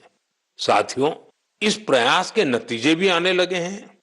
सैकड़ों उम्मीदवारों को इस पोर्टल की मदद से तुरंत नौकरी मिली है और वो युवा जो मामूली अंतर से रुक गए थे, अब नए आत्मविश्वास के साथ आगे बढ़ रहे हैं। मेरे प्यारे देशवासियों, आज पूरी दुनिया का ध्यान भारत की तरफ है। भारत में छिपी संभावनाओं पर दुनिया भर की नजर है। इसी से जुड़ा एक सुखद अनुभव मैं आपसे साझा करना चाहता हूं। आपको पता है कि आजकल पॉडकास्ट का बहुत फैशन है। विभिन्न विषयों से जुड़े पॉडकास्ट को भांति भांति के लोग देखते और सुनते हैं। बीते दिनों मैं भी कुछ पॉडकास्ट में शामिल हुआ था। ऐसा ही एक पॉडकास्ट दुनिया के बहुत फेमस पॉडकास्टर लैक्स फ्रीडमैन के साथ हुआ था। उस पॉडकास्ट में बहुत सारी बातें हुई और दुनिया भर के लोगों ने उसे सुना भी।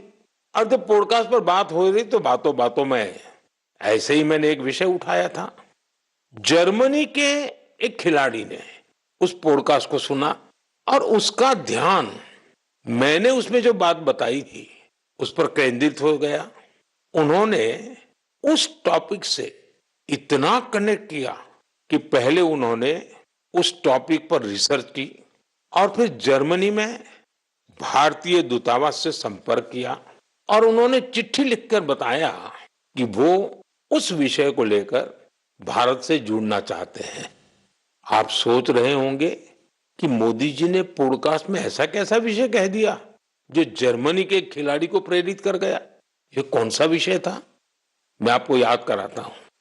मैंने पॉडकास्ट में बातों बातों में मध्य प्रदेश के शहडोल के फुटबॉल के क्रेज से जुड़ा एक गांव का वर्णन किया था। दरअसल 2 साल पहले मैं शहडोल गया था, वहां के फुटबॉल प्लेयर से मिला था। पॉडकास्ट के दौरान एक सवाल के उत्तर में मैंने शहडोल के फुटबॉल खिलाड़ियों का भी जिक्र किया था। यही बात जर्मनी के फुटबॉल खिलाड़ी और कोच डिटमार बायर्सडॉर्फर ने भी सुनी। शहडोल के युवा फुटबॉल खिलाड़ियों की लाइफ जर्नी ने उन्हें बहुत प्रभावित और प्रेरित किया। सही में किसी ने कल्पना भी नहीं की थी कि वहां के प्रतिभाशाली फुटबॉल खिलाड़ी दूसरे देशों का ध्यान अपनी ओर आकर्षित करेंगे।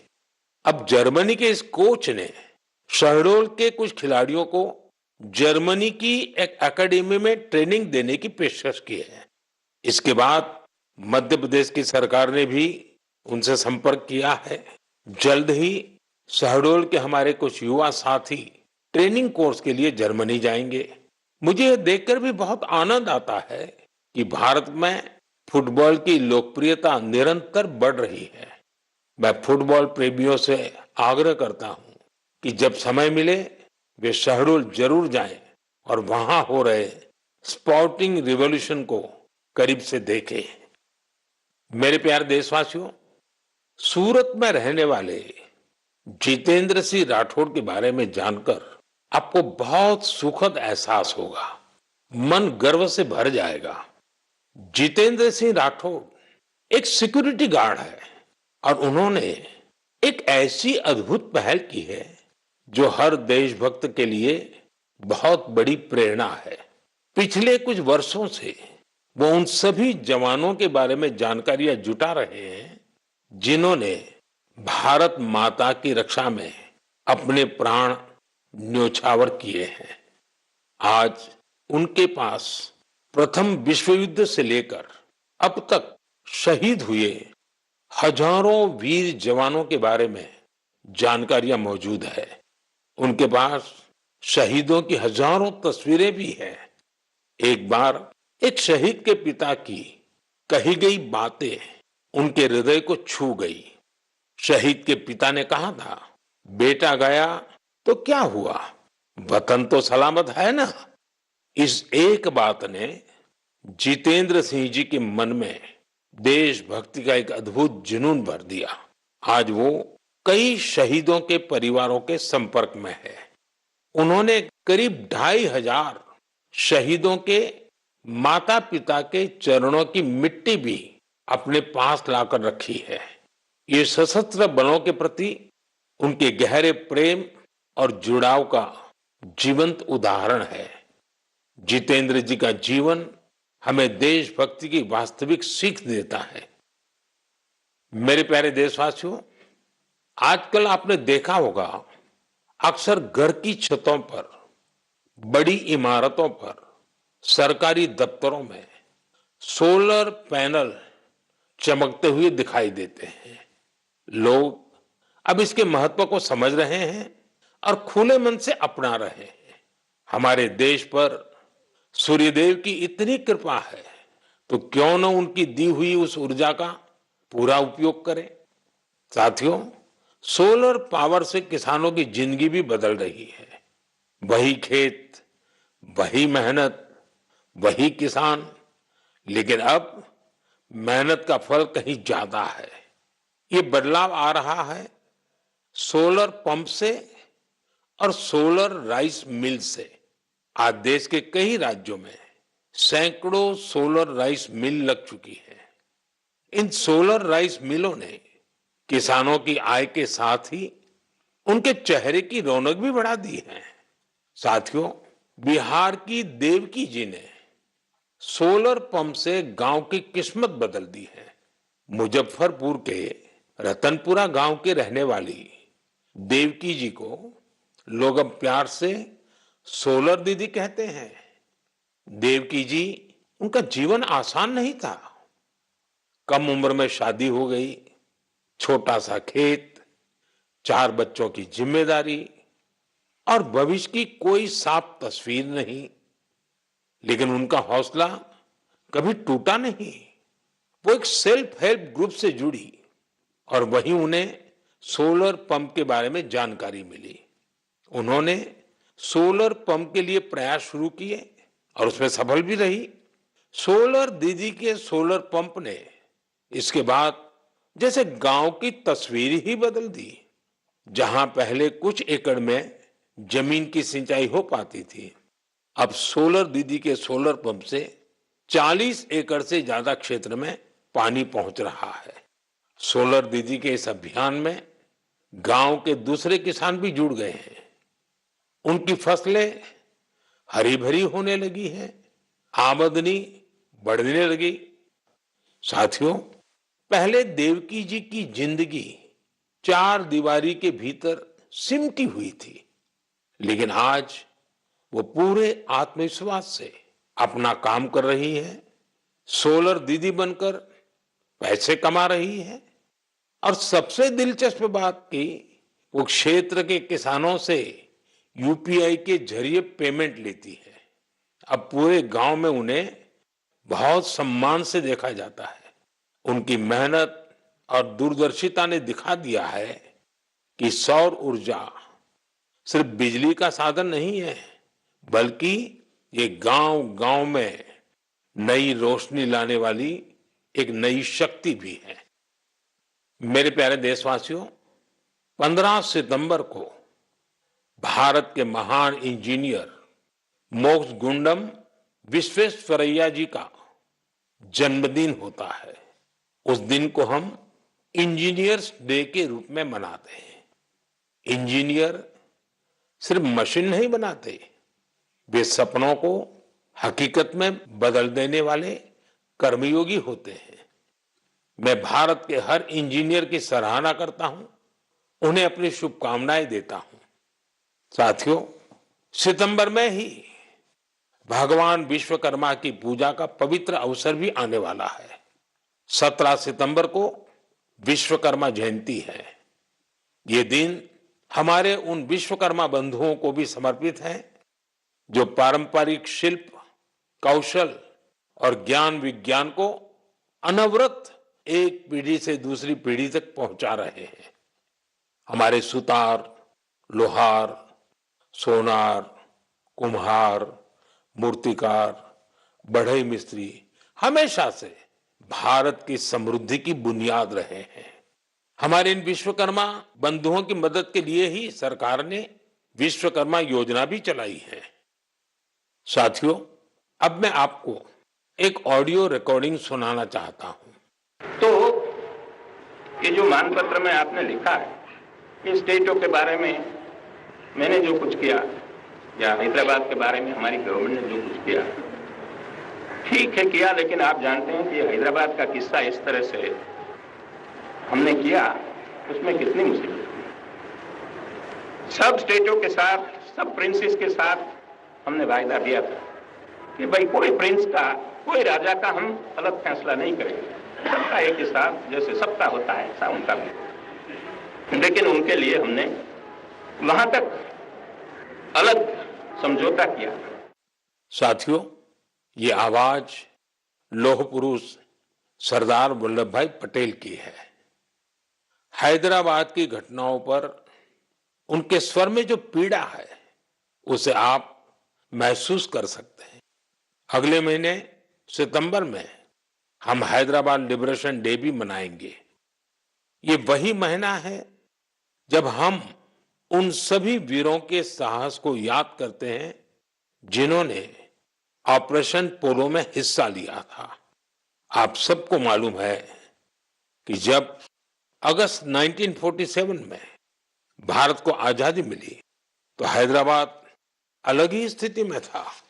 निजाम और रजाकारों के अत्याचार दिन ब दिन बढ़ते जा रहे थे। तिरंगा फहराने या वंदे मातरम कहने पर भी मौत के घाट उतार दिया जाता था। महिलाओं और गरीबों पर अत्याचार किए जाते थे। उस समय बाबा साहब आम्बेडकर ने भी चेतावनी दी थी कि ये समस्या बहुत बड़ी बनती जा रही है। आखिरकार सरदार पटेल ने मामले को अपने हाथ में लिया। उन्होंने सरकार को ऑपरेशन पोलो शुरू करने के लिए तैयार किया। रिकॉर्ड समय में हमारी सेनाओं ने हैदराबाद को निजाम की तानाशाही से आजाद कराया और उसे भारत का हिस्सा बनाया। पूरे देश ने इस सफलता का उत्सव मनाया। मेरे प्यारे देशवासियों, आप दुनिया के किसी भी कोने में चले जाएं, वहां आपको भारतीय संस्कृति का प्रभाव देखने को जरूर मिलेगा। और ये प्रभाव केवल दुनिया के बड़े शहरों तक सीमित नहीं है, बल्कि इसे छोटे छोटे शहरों में भी देखा जा सकता है। इटली के एक छोटे से शहर कैंप रोतोंडो में ऐसा ही देखने को मिला है। यहाँ महर्षि वाल्मीकि जी की प्रतिमा का अनावरण किया गया। इस कार्यक्रम में वहां के स्थानीय मेयर सहित क्षेत्र के अनेक अहम व्यक्ति भी शामिल हुए। कैंप रोतोंडो में रहने वाले भारतीय मूल के लोग महर्षि वाल्मीकि जी की प्रतिमा लगने से बहुत खुश हैं। महर्षि वाल्मीकि के संदेश हम सभी को बहुत प्रेरित करते हैं। साथियों, इस महीने की शुरुआत में कनाडा के मिसिसागा में प्रभु श्री राम की 51 फीट ऊंची प्रतिमा का भी अनावरण किया गया है। इस आयोजन को लेकर लोगों में बहुत उत्साह था। सोशल मीडिया पर प्रभु श्री राम की भव्य प्रतिमा के वीडियोज खूब शेयर किए गए। साथियों, रामायण और भारतीय संस्कृति के प्रति ये प्रेम अब दुनिया के हर कोने में पहुंच रहा है। रूस में एक मशहूर स्थान है व्लादिवोस्तोक। बहुत से लोग इसको ऐसी जगह के रूप में जानते हैं जहां सर्दियों में तापमान -20 से -30 डिग्री सेल्सियस तक गिर जाता है। इस महीने व्लादिवोस्तोक में एक अनूठी प्रदर्शनी लगी। इसमें रूसी बच्चों द्वारा रामायण की अलग अलग थीम पर बनाई गई पेंटिंग्स को भी शोकेस किया गया। यहाँ पर एक कंपटीशन का भी आयोजन हुआ। दुनिया के अलग अलग हिस्सों में भारतीय संस्कृति के प्रति बढ़ती जागरूकता देखकर वाकई बहुत प्रसन्नता होती है। मेरे प्यारे देशवासियों, मन की बात में इस बार इतना ही। इस समय देश भर में गणेश उत्सव की धूम है। आने वाले दिनों में बहुत सारे त्योहारों की रौनक होगी। उन त्योहारों में आपको स्वदेशी की बात कभी भी भूलनी नहीं है। उपहार वही जो भारत में बना हो, पहनावा वही जो भारत में बुना हो, सजावट वही जो भारत में बने सामान से हो, रोशनी वही जो भारत में बनी झालरों से हो, और भी ऐसा बहुत कुछ। जीवन की हर जरूरत में सब कुछ स्वदेशी हो। गर्व से कहो ये स्वदेशी है, गर्व से कहो ये स्वदेशी है, गर्व से कहो ये स्वदेशी है।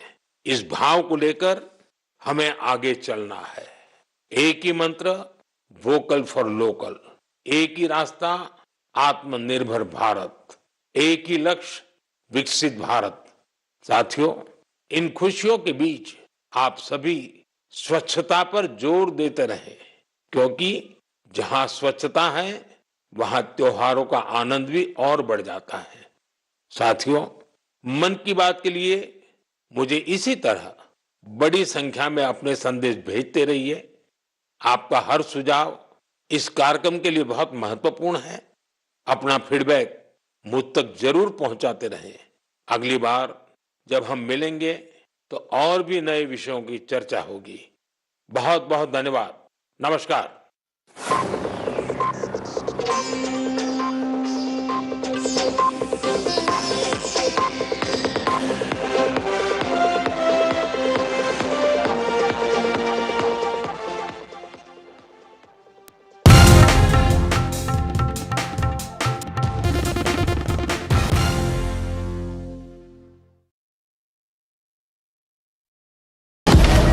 ब्रेकिंग न्यूज का जमाना है।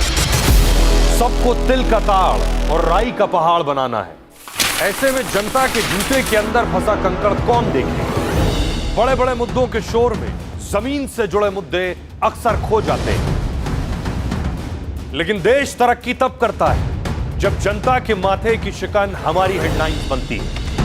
मैं सैयद सुहेल भारत को जीता हूं, भारत की बात बताता हूं। एनडीटीवी इंडिया पर।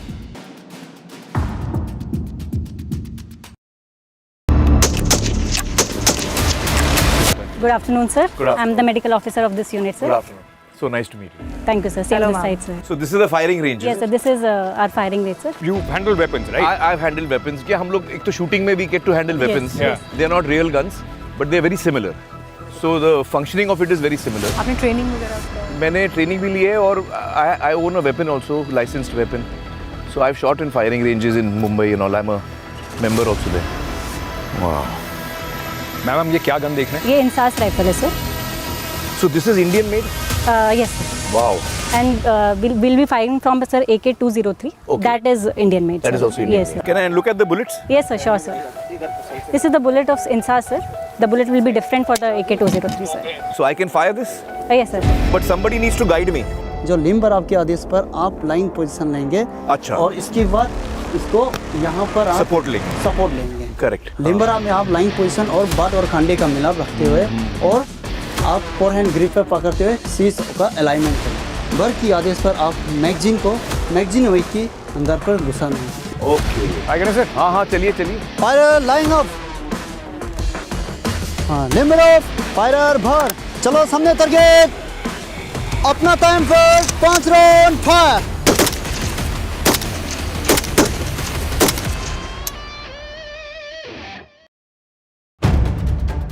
If it matters to you, if it matters to you, if it matters to you, it matters to India, it matters to India, and it matters to me, and it matters to me. India Matters with Shivaru, only on NDTV 24/7.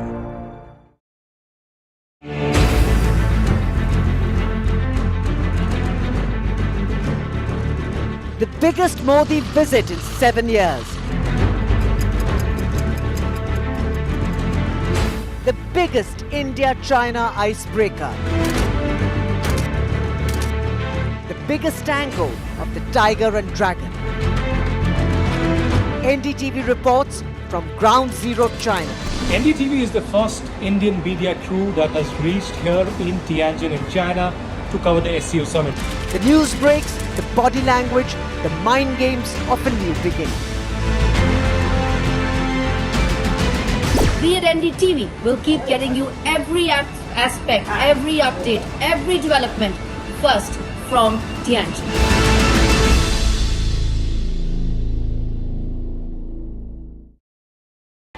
NDTV 24/7 is India's #1 English news channel on YouTube. Credible, compelling, always ahead of the curve. Thank you for choosing NDTV 24/7 as your trusted source for news. Vanakkam Tamil Nadu. Well, the battle for Tamil Nadu 2026 is open now. After Chief Minister Stalin rolls up his sleeves. And Vijay steps in as a star challenger. This is a mass gathering, not for cash. Meanwhile, a former Chief Minister, Edapadi Palanisamy, begins his fight back. The big comeback campaign by EPS has well and truly begun. These are all the ultimate players, and this is going to be the ultimate test.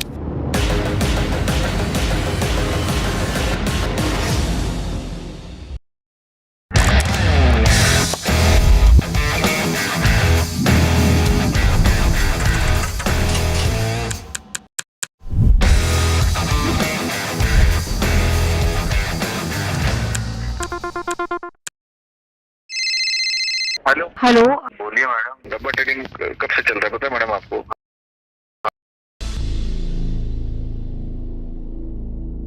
Good afternoon. The big story that we continue to track now for the last several hours, that crucial meeting between Prime Minister Narendra Modi and the Chinese President Xi Jinping.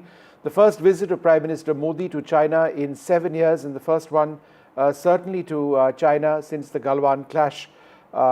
India and China are in the midst of a reset. The images on your screen tell a story of the two neighbors trying to attempt that reset. Now, we don't want to get ahead of ourselves on just how big things will ultimately be, but there does appear to be clear political impetus to try and work through some of the most vexing issues, including the boundary issue. The Prime Minister has said, and I quote, "An agreement has been reached between our special representatives regarding border management. The Kailash Mansarovar Yatra has been resumed. Direct flights between the two countries are also being resumed. The interests of 2.8 billion people are linked to our cooperation. This will also pave the way for the welfare of humanity. We are committed to taking forward our relations on the basis of mutual trust, respect, and sensitivity." He says, "Last year in Kazan, we had a very successful, fruitful discussions and gave a positive direction to our relations. After the disengagement on the border, an atmosphere of peace and stability has been created." So they are talking about disengagement, but I think both sides are now looking at de-escalation, which is the larger issue. Disengagement meant the face-to-face sort of scenario along the line of control between Indian and Chinese soldiers. But de-escalation is the larger process, which ultimately would result in delimitation of the boundary itself, of a formal border between India and China being created. We are still, I would suggest, many years away from that. But they are now referring to the 2005 agreement between India and China, which was a document that they referred to before the Galwan clash of 2020, and they're trying to build up on that. So there is impetus. It's not as if this meeting, and it wasn't expected either, would really result in anything more than that, a direction that's been given. Xi Jinping says the world is going through transformation. China and India are the two of the most civilizational countries. We are the world's two most populous countries and part of the global south. It's vital to be friends, a good neighbor, and the dragon and the elephant to come together. This year marks the 75th anniversary of the China-India diplomatic relations. Both nations need to handle our relationship from a strategic and long-term perspective. We must also step up to our historic responsibilities to uphold multilateralism, a multipolar world, and more democracy in international institutions, and work together for peace and prosperity in Asia and around the world. So that's what the Chinese president has said. I'm joined by Tara Kattha, Rahul Karan Reddy Ambassador Mahesh Sachdev and Gurcharan Das. Mr. Das, let me come to you first. Cautious steps, but I think important. Do you believe that as a first step, the really low-hanging fruit is the economic relationship between India and China? Is that being reset? Well, I hope so. It's looking good. And, our mindset, I hope, is taking in the fact that there are no permanent friends or permanent enemies in politics and international relations. Smart nations quietly, humbly pursue their national goals without distraction of egos, boundary disputes, and such things.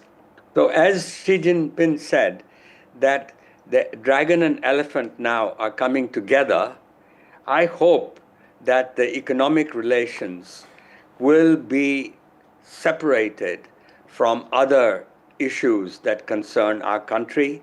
And an immediate step I would recommend would be that we encourage, the way we encourage Western companies, we encourage Chinese companies to come to India, to set up business and to, in other words, to come and make in India.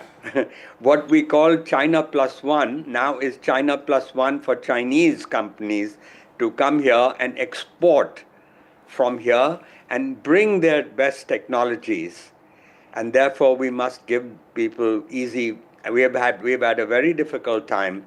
We have not even been giving visas to people, employees of people we needed, experts we needed for the iPhone manufacture, etc. I hope all this will go away and that we will have joint ventures and be flexible, that if they're exporting, allow them the kind of equity we allow other companies to have. Ultimately, our goal is to create masses of jobs.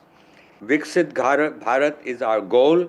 Therefore, our Chinese policy, security policy, political policy, economic policy should be 7.5% growth. Okay. Let me go across to Tara Kartha. Dr. Kartha, I think this one statement by the Prime Minister was important.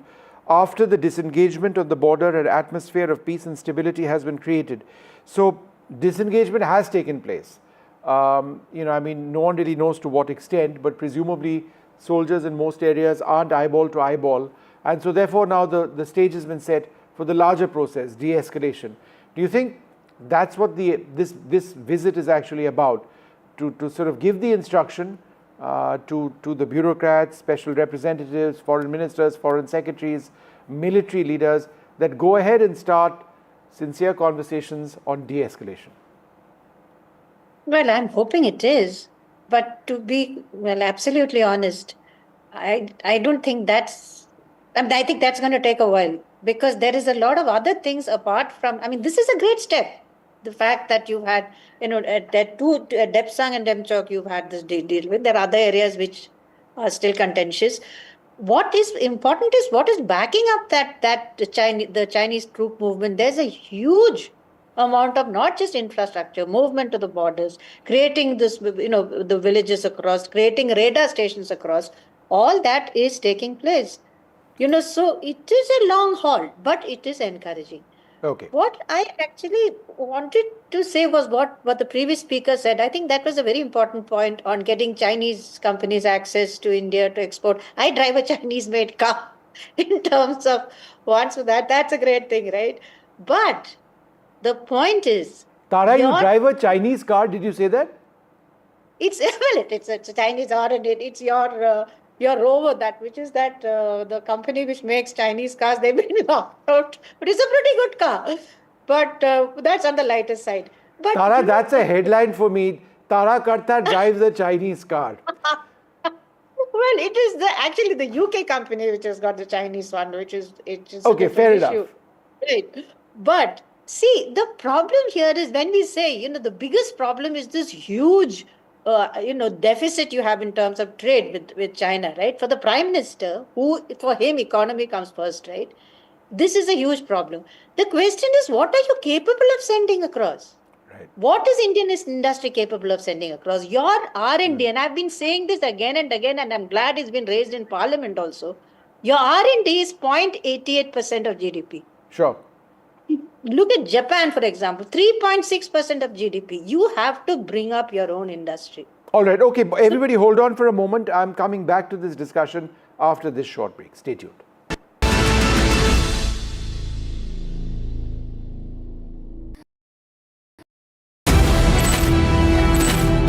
India's defense game is no longer evolving, it's transforming. The NDTV Defense Summit 2025 brings together the sharpest minds. One day, big conversations, bold ideas. The mission is clear. Stay ready. Stay ahead. Leading from the front, the Honorable Defense Minister, Rajnath Singh. The NDTV Defense Summit 2025, Warfare in the 21st Century.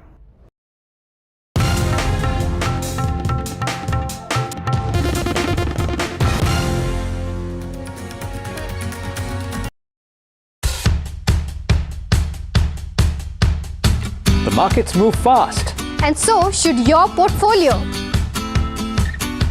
Expert insights, real-time stock picks. Do I buy Ola? Should I or hold buy CDSL for the long term? Buy, sell or hold. The answers you need, straight from the experts. Callers from India and across the world. Connect live, ask, decide and invest wisely. Your portfolio, your future. Ask Profit.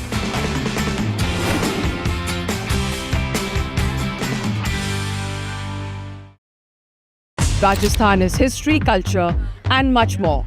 And I have been reporting on all things royal for more than 25 years. The colors, the culture, and the complexities of the Northeast is different from the rest of the country. I have been bringing the Northeast closer to the capital for over 15 years. Madhya Pradesh is the heart of India, and I have been capturing its every beat for over 10 years, covering the corridors of power, what is said, what is left unsaid, and what it actually means for you and me. I have it all covered. Kashmir is often called paradise on earth, a region that has been in a state of flux from conflict to India's crowning glory. I have been reporting and decoding Jammu and Kashmir for last 3 decades. Pulling us into this country. They argue, I conclude. They deflect, I drill down.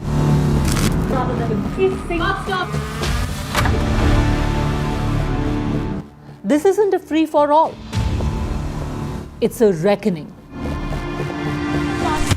No filler, no fog. Only the facts and where they lead. Every night at 9, the case closes because the buck stops here.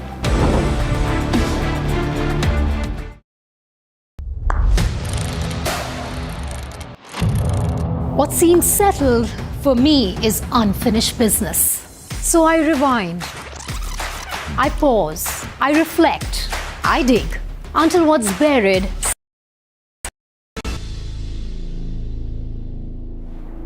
Welcome back. Well, we're going to continue tracking the India-China relationship in light of the images that you see on your screen of the Prime Minister meeting the Chinese President, his first visit to China in 7 years. India and China in the midst of a significant reset in the relationship. We'll come back to that in a moment, but it's not just geopolitics at the Shanghai Cooperation Organization meet being held in Tianjin, which is where the Prime Minister is.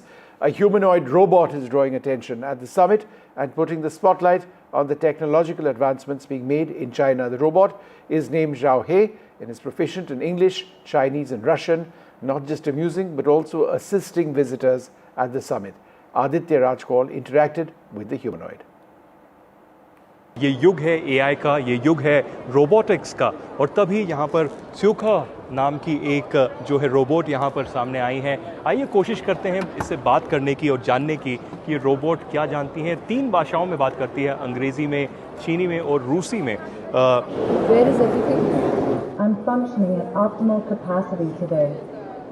Well, Thank you for asking. ये कह रही हैं कि मैं पूरी capacity में जो है काम कर रही हूँ। 7% efficiency with no latency issues Okay, detected. got it. I wanted to ask you, what are your thoughts on India? As an AI service robot, I do not hold personal opinions about countries or political entities. Okay, what can you tell us about the SCO summit? The 2025 Shanghai Cooperation Organization Summit Media Center provides comprehensive services across 8 functional zones, including media workspaces, press conference areas, broadcasting facilities, and cultural exhibition spaces. Registered media can access broadcasting services, press conferences, official photographs, forum information, dining services, and technology exhibitions. All right, thank you very much. So that was the robot here speaking to us about the SCO summit and what is expected on the sidelines. There's an SCO meeting that's going to happen, but there are also bilaterals. But when you ask opinion-related questions, there are no opinions really coming in. Well, we are in China. So clearly, not much coming out of this robot, but this is certainly a very interesting aspect that's come in here.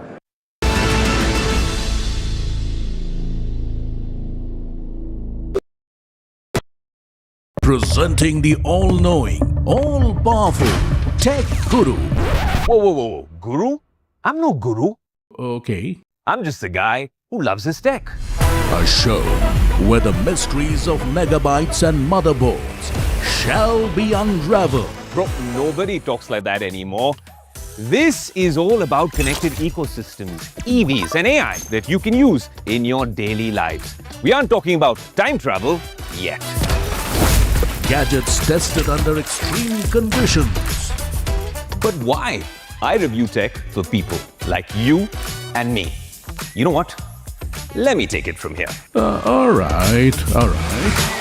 Tech isn't that complicated. In fact, it's about making our lives simpler, better, and more fun. That's what we do on Tech 360. Real talk, real reviews, tech that you can actually use. Tech has changed. So should your tech show. Breaking news का जमाना है। सबको तिल का ताड़ और राई का पहाड़ बनाना है। ऐसे में जनता के जूते के अंदर फंसा कंकड़ कौन देखे? बड़े बड़े मुद्दों के शोर में जमीन से जुड़े मुद्दे अक्सर खो जाते हैं। लेकिन देश तरक्की तब करता है जब जनता के माथे की शिकन हमारी हेडलाइंस बनती है। मैं सैयद सुहेल भारत को जीता हूं, भारत की बात बताता हूं। NDTV इंडिया पर।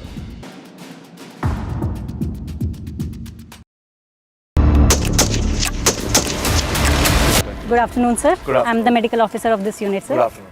So nice to meet you. Thank you, sir. Same Hello, this side, sir. So this is the firing range. Yes, sir. This is our firing range, sir. You handle weapons, right? I've handled weapons. कि हम लोग एक तो shooting में we get to handle weapons. Yes. They are not real guns, but they are very similar.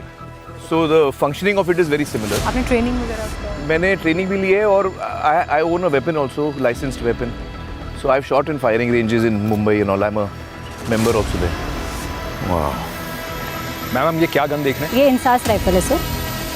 So this is Indian made? Yes, sir. Wow. And we'll be firing from, sir, AK-203. Okay. That is Indian made, That sir. is also Indian Yes, made. sir. Can I look at the bullets? Yes, sir. Sure, sir. This is the bullet of Insas, sir. The bullet will be different for the AK-203, sir. So I can fire this? Yes, sir. But somebody needs to guide me. जो limber आपके आदेश पर आप line position लेंगे। अच्छा। और इसके बाद इसको यहाँ पर आप सपोर्ट लेंगे। करेक्ट। लिम्बर में आप लाइन पोजीशन और बाट और खांडे का मिलाप रखते हुए और आप फोरहैंड ग्रिप पे पकड़ते हुए सीज का अलाइनमेंट करें। बर की आदेश पर आप मैगजीन वेट की अंदर पर घुसाना है। ओके। आगे सर। हाँ चलिए। Fire line of. हाँ लिम्बर ऑफ। फायर भर। चलो सामने टारगेट। अपना टाइम पर 5 round fire.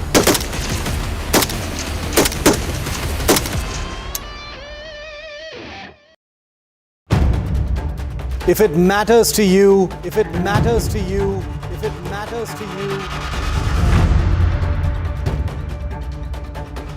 it matters to India. It matters to India. And it matters to me. And it matters to me. India Matters with Shivaru. Only on NDTV 24/7.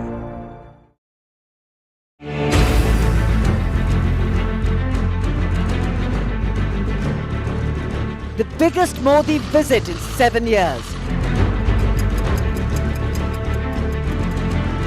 The biggest India-China icebreaker. The biggest angle of the tiger and dragon.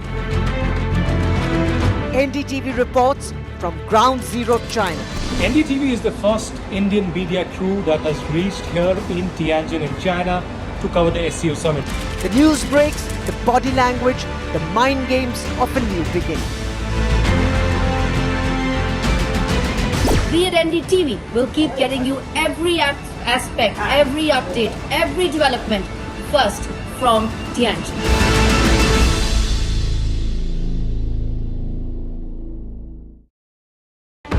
NDTV 24/7 is India's #1 English news channel on YouTube.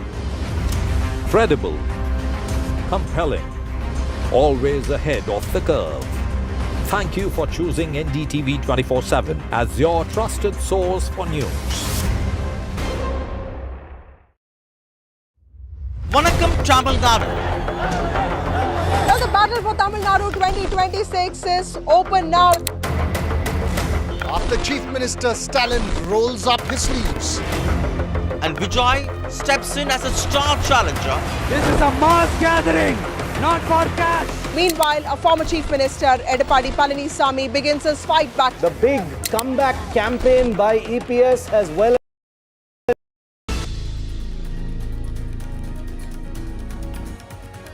Hello and welcome. You're watching NDTV. I'm Gargi Rawat, and our big focus this morning, Prime Minister Modi and Xi Jinping held a nearly 1-hour meeting in China that ended just a short while ago. It's the first time the Prime Minister has visited China in 7 years. And is it heralding a new dawn of friendship between India and China? And what does it mean for geopolitics? All that and more coming up ahead. Let's take a look at the headlines we're tracking. The crucial bilateral between Prime Minister Modi and China's Xi Jinping took place in Tianjin. The meeting on the sidelines of the SCO lasted 55 minutes and marks a major reset in ties between the two Asian giants.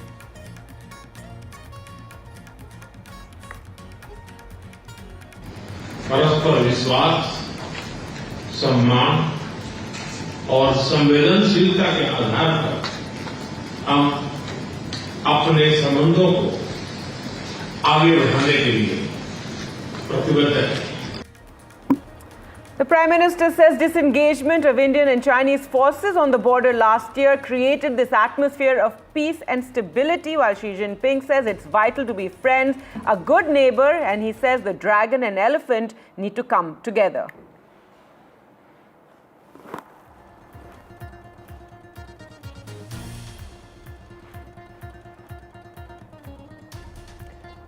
Modi-Xi bilateral talks take place amid the tariff war with the United States, a message of trust and friendship to the world, a global reform push. Can the reset in ties counter the tariffs?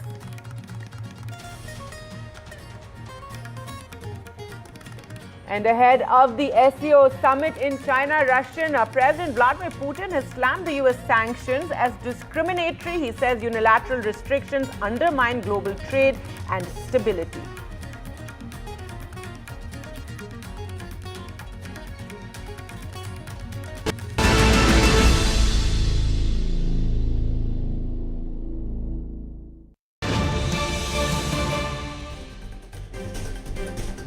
All right, some breaking news now coming in. News from China in Tianjin, where Prime Minister Modi has held a meeting with Cai Qi, Secretary of the Secretariat of the Chinese Communist Party. So that meeting is currently being held after the earlier bilateral with Xi Jinping that lasted nearly an hour. So another big development there with Prime Minister Modi holding this meeting with Cai Qi, Secretary of the Secretariat of the Chinese Communist Party.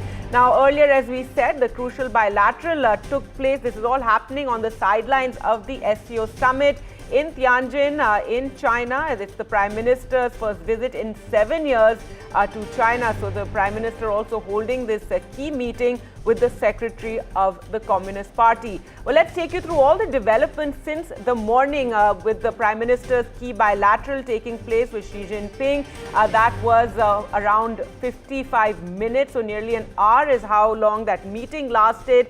This is the Prime Minister, as we said, first visit to China after 7 years, and the first after the Galwan clashes that took place, in which Indian and Chinese soldiers clashed, and we lost 20 Jawans in that, remember. So since then, this meeting, it's been a long way, and it's a start of a major reset in ties between the two Asian giants, and it comes at a time that India is facing sanctions from the United States. Tariffs have been doubled by Donald Trump to 50% and the reason said is because of India buying oil from Russia. So given these tensions that one is facing from the West, a very key meeting and a key bilateral between Xi Jinping and Narendra Modi, especially if we talk about the kind of statements that were made at the start of this meeting and those opening remarks. The Prime Minister said after the disengagement on the border, an atmosphere of peace and stability has been created.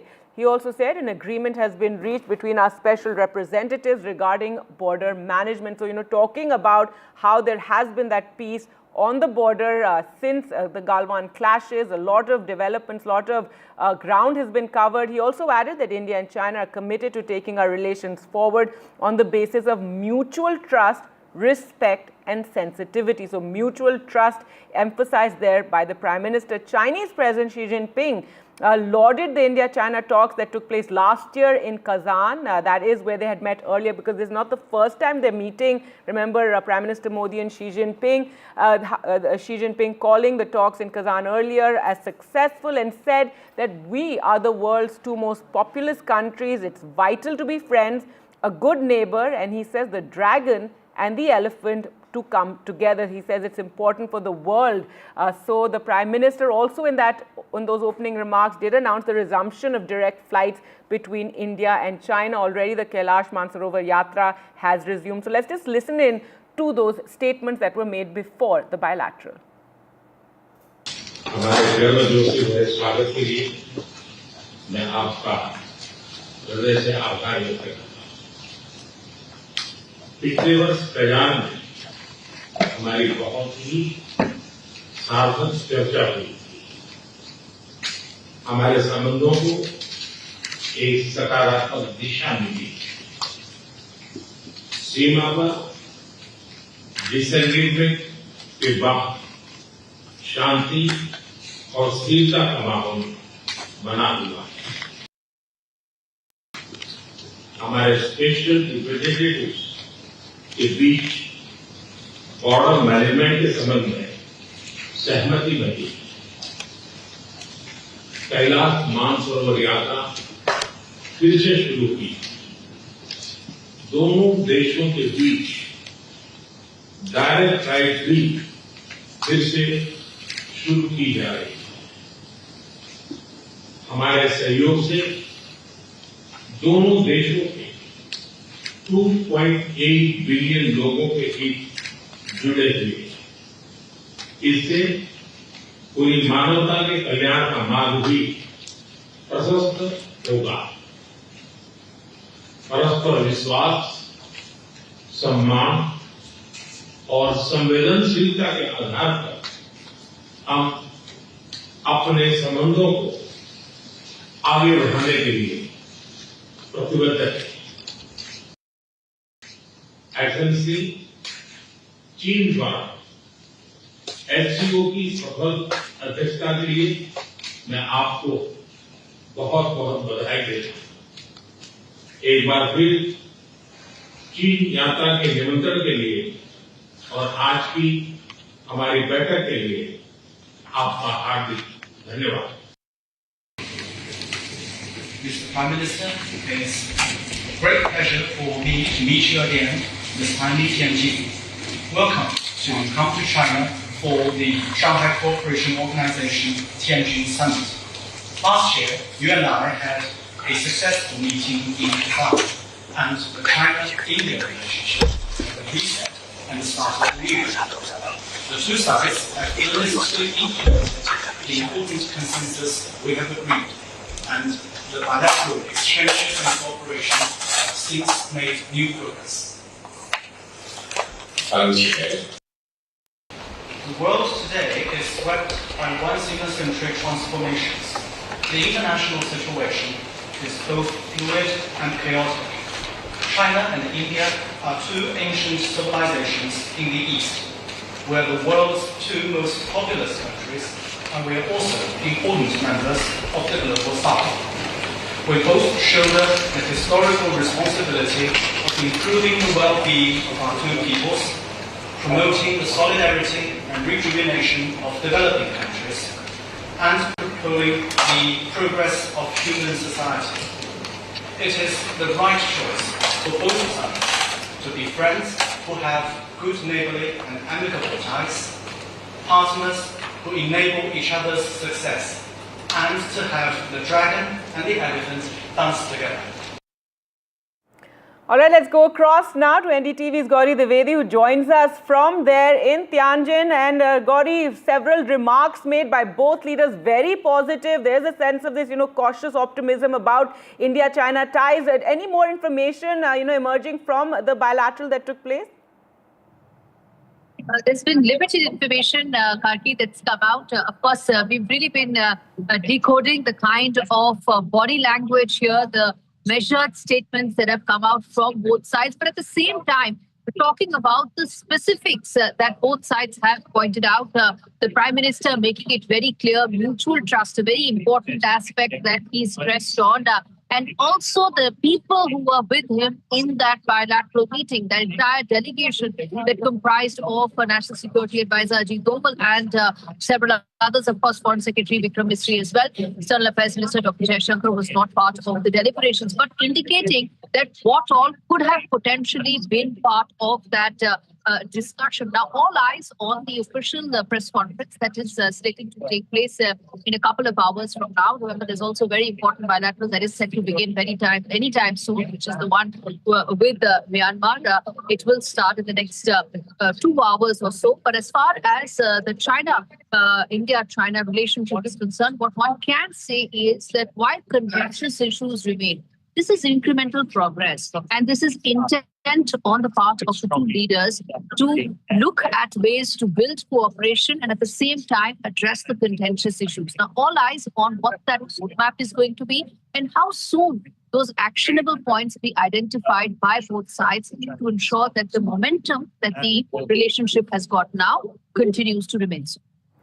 Absolutely. As you said, incremental progress. There is, this sense of cautious optimism. But let's also talk about how this meeting and this very key meeting comes at a time that India is facing, the tariffs and the sanctions from the United States. And this is a meeting that will be watched very closely the world over. We'll also, at some point, I'm expecting that there will be some kind of a statement coming from the United States as well.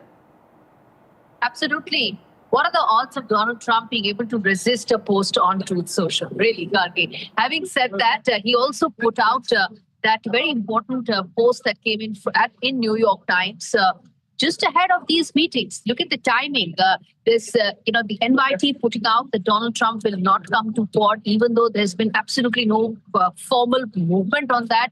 As the host country, India has to first start extending invitations. There's a whole process to it. Even before any of that, NYT put out that report saying that Trump will not come to India for Quad. Now, what does that mean? That means that this is response. One would say jumping the gun, because you're actually responding even before any of these developments took place. But yes, the message, the intent that is on display here in Tianjin is going to see some sort of a response coming from the Trump administration. That's going to be very clear. What that will be, how sharp that will be, how staggered that will be remains to be seen, because this is something that's going to go on for 2 days. And tomorrow is when the all-important bilateral between Prime Minister Modi and President Putin will take place. Remember, a large part of the shrill rhetoric that the Trump administration has come out against India is with regard to purchase of Russian oil. So that is likely to only escalate tomorrow. But what one can say, Karti, is that as things stand right now, India and China are displaying an intent to ensure that they continue to rebuild the relationship and rebuild the trust deficit. How soon that will happen is anybody's guess. This is a long-term process, but the fact that there's intent on both sides is important. And also, Washington is watching this, West is watching this. And when they do, there is going to be some sort of a response that will come in. How soon? Well, I would probably say maybe from tonight onwards, India time, you'd start seeing some reactions coming in from Trump administration and his bully in chief, Peter Navarro. All right. Thanks so much. Gauri Dwivedi, they're reporting from Tianjin. Well, let's now go across to our guests to discuss further what this now means for India, for China, for the world, for geopolitics. Thank you so much, Ratish Mehta, Senior Research Associate Organization for Research on China and Asia, joining us. Jinping, China expert, Associate Professor at OP Jindal Global University, and Namrata Hasija, Research Fellow with the Center for China Analysis and Strategy, Stimson Center. Thank you all for joining us on the program. It's been quite a morning, seeing that handshake, looking at the body language, then the kind of statements that have been made. Ratish Mehta, first to you, your comments on, all the developments since the morning that have taken place, and, this sense of cautious optimism and hope for, a new dawn, as it were, of India-China relations. First of all, thank you for having me for this show. It is indeed true, the meeting today morning has been a historic one. So has Prime Minister Modi's visit to China. It comes at the backdrop of 5 years of very troubled relationship with Beijing, as well as in the past month and a half where there has been a lot of movement from Beijing as well as Washington towards New Delhi. But I think there is a slight tendency to misread the meeting as well as the visit as a whole, right? And the misreading is actually stemming from this idea of conflating or mixing up a strategic posture to a complete realignment of some sorts of for New Delhi's relationship with Beijing. Relations with China have seen some very troubled relations.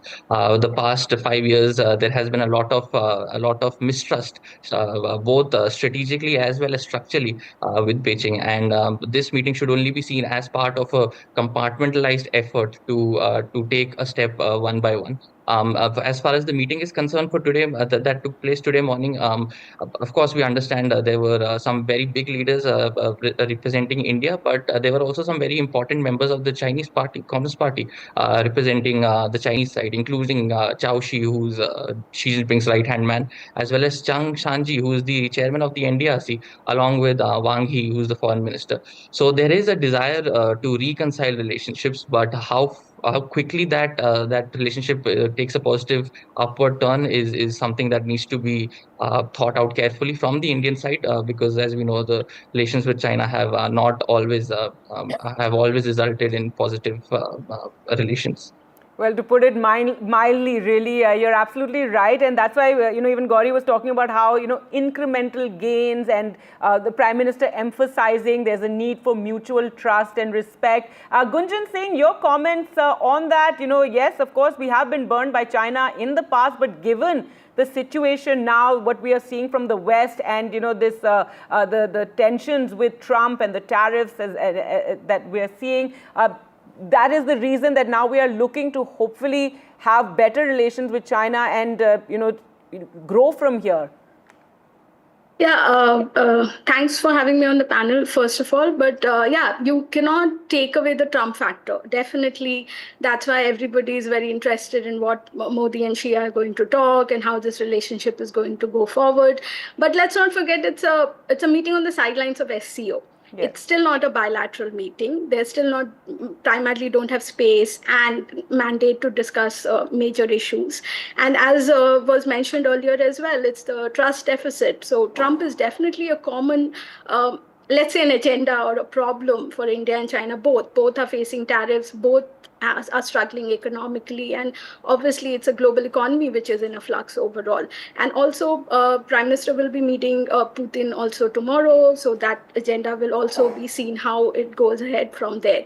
But I'll still say it's cautious, right? It's a good effort, I should say, meeting, because it's a 7 years gap that China, our Prime Minister is visiting China, but they did meet last year as well on the sidelines. So it's not like they're meeting after a very long gap. Obviously, this meeting comes under the immediate implementation of the tariffs on India, which is 50% as of now, and obviously impacting our trade.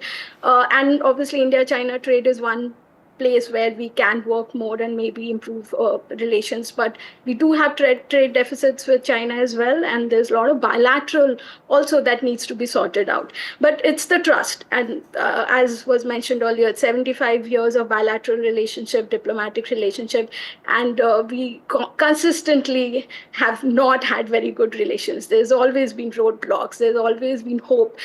We always been cautious. And if we look at the statements as well, both the leaders are technically not talking about the same thing. India is still talking about the border and disengagement, and obviously looking at agenda that needs to be resolved for a proper reset of relationship. This cannot be termed as reset. It's still a meeting.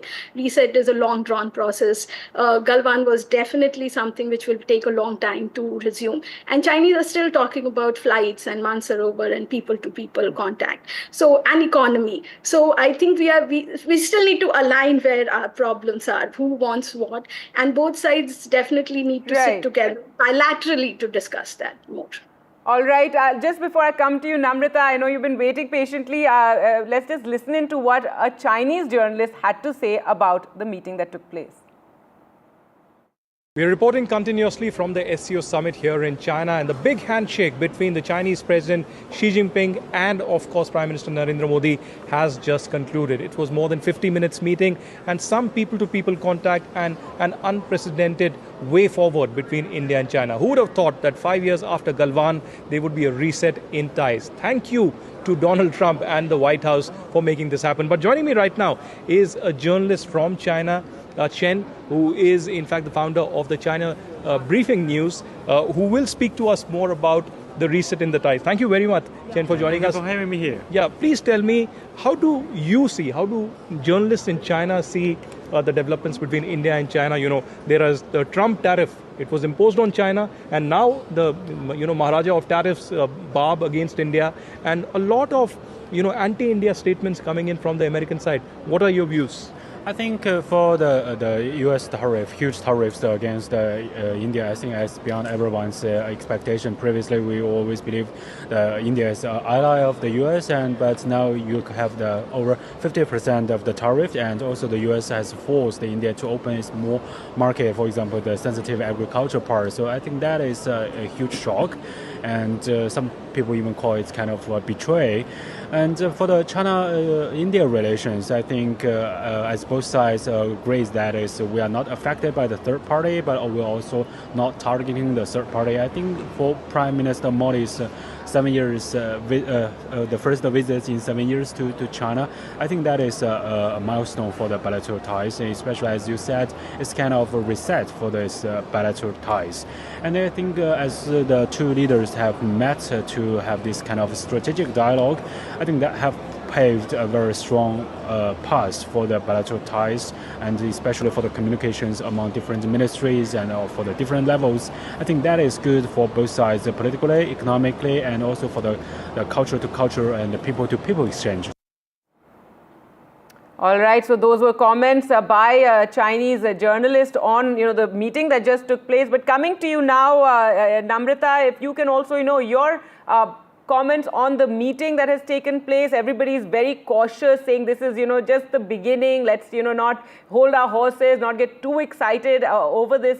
The body language has also been spoken about, the kind of it was not cold but very impersonal handshake. Xi Jinping's expression also, he does have that inscrutable expression, so maybe you're reading too much into it. But yes, your comments on the developments of this morning. Thank you, Gargi, for having me here. And, observe Xi Jinping's body language when he's meeting President Putin. You will not see the same body language that he has, with Modi. There's always like a smile ear to ear that he has. And that's very rare for us to see, when he's meeting other leaders. As far as the meeting is concerned, calling it a reset, historic, milestone, I don't think I would use such words. Second, I don't think the Trump's tariff but is reset, the reason. Wouldn't you agree to reset? At least all of you are being so, quite pessimistic. But hopefully a reset in ties, maybe? We are being realistic. That is why you don't us, calling it all of course, these terms. Of course. Just the kind of statements that were made as well. Yes. Yes, and also what I was saying, that let's not give Trump a lot of credit behind this meeting. It's been 9 months. It was, the process started 9 months back. So that time, India was not facing the 50% tariff. So let's not give Trump that credit also, that, he's the reason behind, this meeting. So it was 9 months back when the two leaders, countries started talking to each other. So it's been a very long drawn process that has resulted, in whatever we are seeing, the thaw or the little readjustment that we are seeing in India-China relations. So it took a really long time. Yes, the tariffs is making everyone look up to this meeting. That's another thing. But I would not say... But there is a shadow of the Trump, the tensions, and therefore more, emphasis or more, we're really, looking at this meeting taking place. Yes, and also let's not forget that it was the Chinese, Wang Yi, who actually came here first discussing the special representative talks. But those are on border issue, right? But what did he discuss instead? Economy. So let's also figure out that it's economy that's pushing the Chinese, and it's their, economy right now, which has been under pressure for a very long time, right after COVID.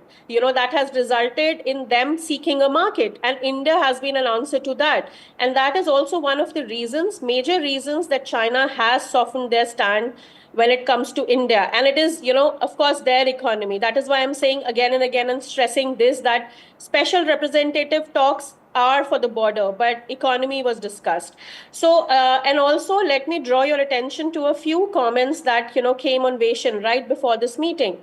And the comments from the Chinese side was that the differences between India and China are more fundamental than the, differences between India and the US. We have a lot of issues, and that is why, again, because you said, why are you not using that? They said we still have the one China principle, border issues, the Pakistan factor, influence in the global South countries, and India's suppression of Chinese products at home. And, the article itself says that there is no, common thing that is uniting the both countries. So that is why we have to be very cautious. Also, when Wang Yi came, let's not forget I'm so sorry, we're completely out of time, but thank you so much all for joining us, and clearly all of you, agreeing that one needs to be very, very cautious and not. It's a meeting that has taken place, first visit after 7 years of the prime ministers there. Yes, there is a shadow of Trump as well on all these developments. But let's now get you this report from Tianjin, where there's a humanoid robot that is helping visitors. Take a look. ये युग है AI का, ये युग है robotics का, और तभी यहाँ पर स्यूखा नाम की एक जो है रोबोट यहाँ पर सामने आई हैं। आइए कोशिश करते हैं इससे बात करने की और जानने की कि ये रोबोट क्या जानती हैं। 3 भाषाओं में बात करती है, अंग्रेजी में, चीनी में और रूसी में। Where is everything? I'm functioning at optimal capacity today. Well, Thank you for asking. ये कह रही हैं कि मैं पूरी कैपेसिटी में जो है काम कर रही हूँ। 7% efficiency with no latency issues detected. Okay, got it. I wanted to ask you, what are your thoughts on India? As an AI service robot, I do not hold personal opinions about countries or political entities. Okay, what can you tell us about the SCO summit?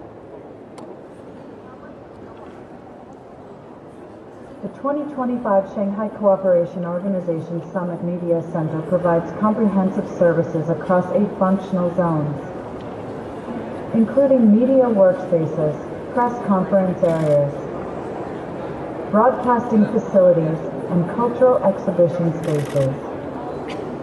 Registered media can access broadcasting services, press conferences, official photographs, forum information, dining services, and technology exhibitions. All right, thank you very much. So that was the robot here speaking to us about the SCO summit and what is expected on the sidelines. There's an SCO meeting that's going to happen, but there are also bilaterals. But when you ask opinion-related questions, there are no opinions really coming in. Well, we are in China. So clearly, not much coming out of this robot, but this is certainly a very interesting aspect that's come in here. All right, with that, we'll slip into a short break. News and updates continue on NDTV. Do keep watching.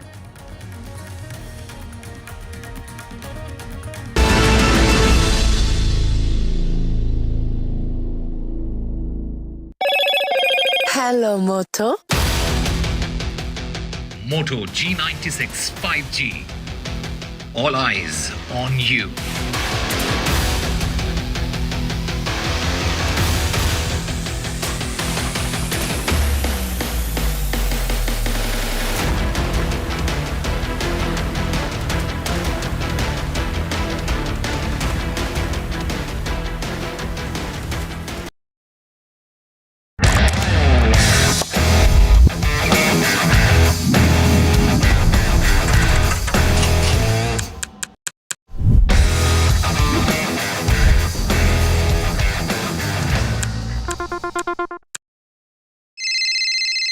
Hello बोलिए madam, डब्बा trading कब से चल रहा है पता है madam आपको? हम और आप तो जन्म भी नहीं हुआ था हमारा.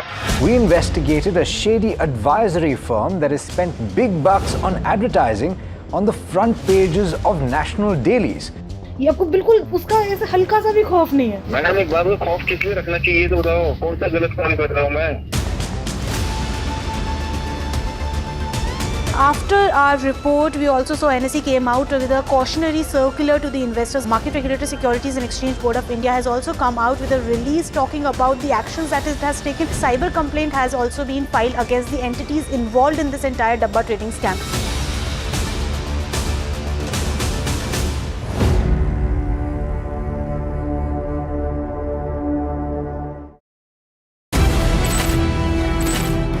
India's defence game is no longer evolving, it's transforming. The NDTV Defence Summit 2025 brings together the sharpest minds. One day, big conversations, bold ideas. The mission is clear. Stay ready, stay ahead. Leading from the front, the Honourable Defence Minister, Rajnath Singh. The NDTV Defence Summit 2025, Warfare in the 21st Century.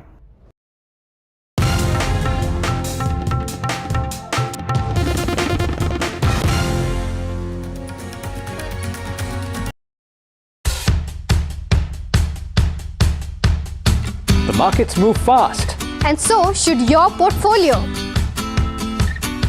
Expert insights, real-time stock picks. Do I buy Ola? Should I or hold CDSL for the long term? Buy, sell or hold.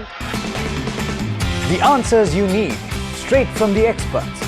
Callers from India and across the world. Connect live, ask, decide and invest wisely. Your portfolio, your future. Ask Profit.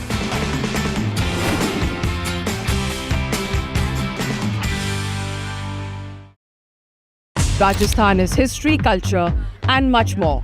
And I have been reporting on all things royal for more than 25 years. The colors, the culture and the complexities of the Northeast is different from the rest of the country.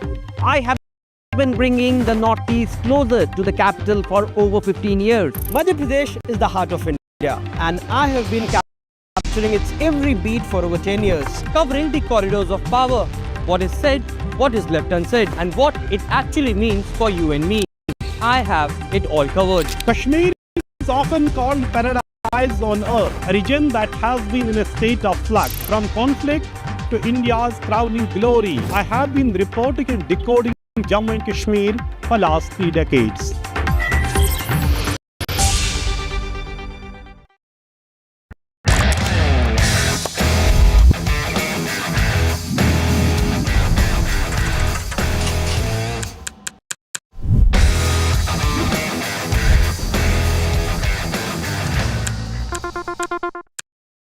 Pulling us into this country. They argue, I conclude. They deflect, I drill down.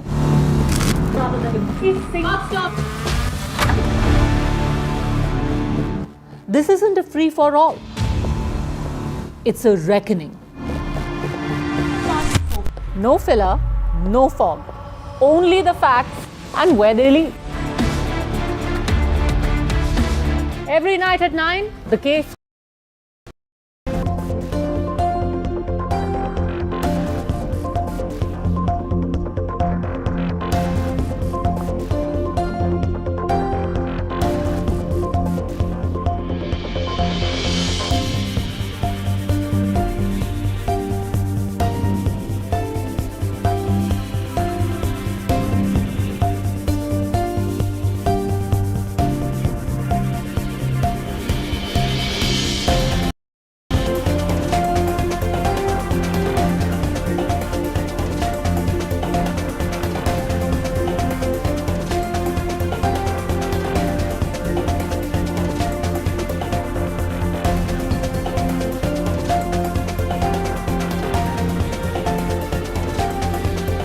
In the heart of India's farmlands, where age-old agricultural traditions still thrive, a quiet revolution is taking flight. This is the story of smart drones.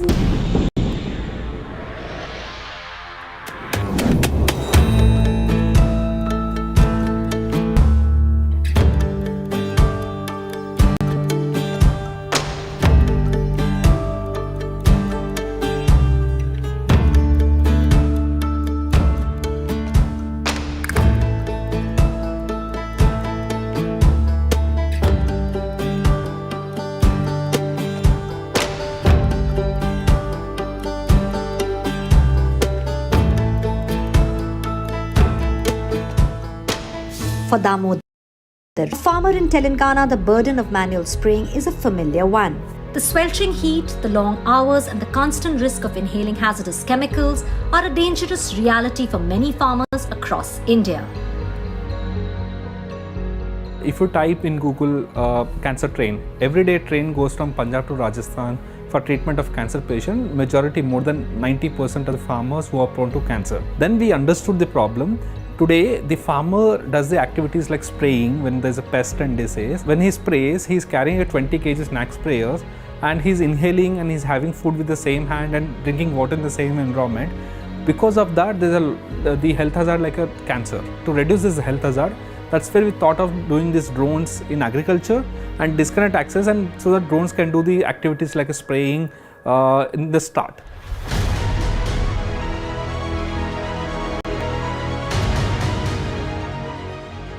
Damodar watches as the drone efficiently and safely sprays his field with pinpoint accuracy.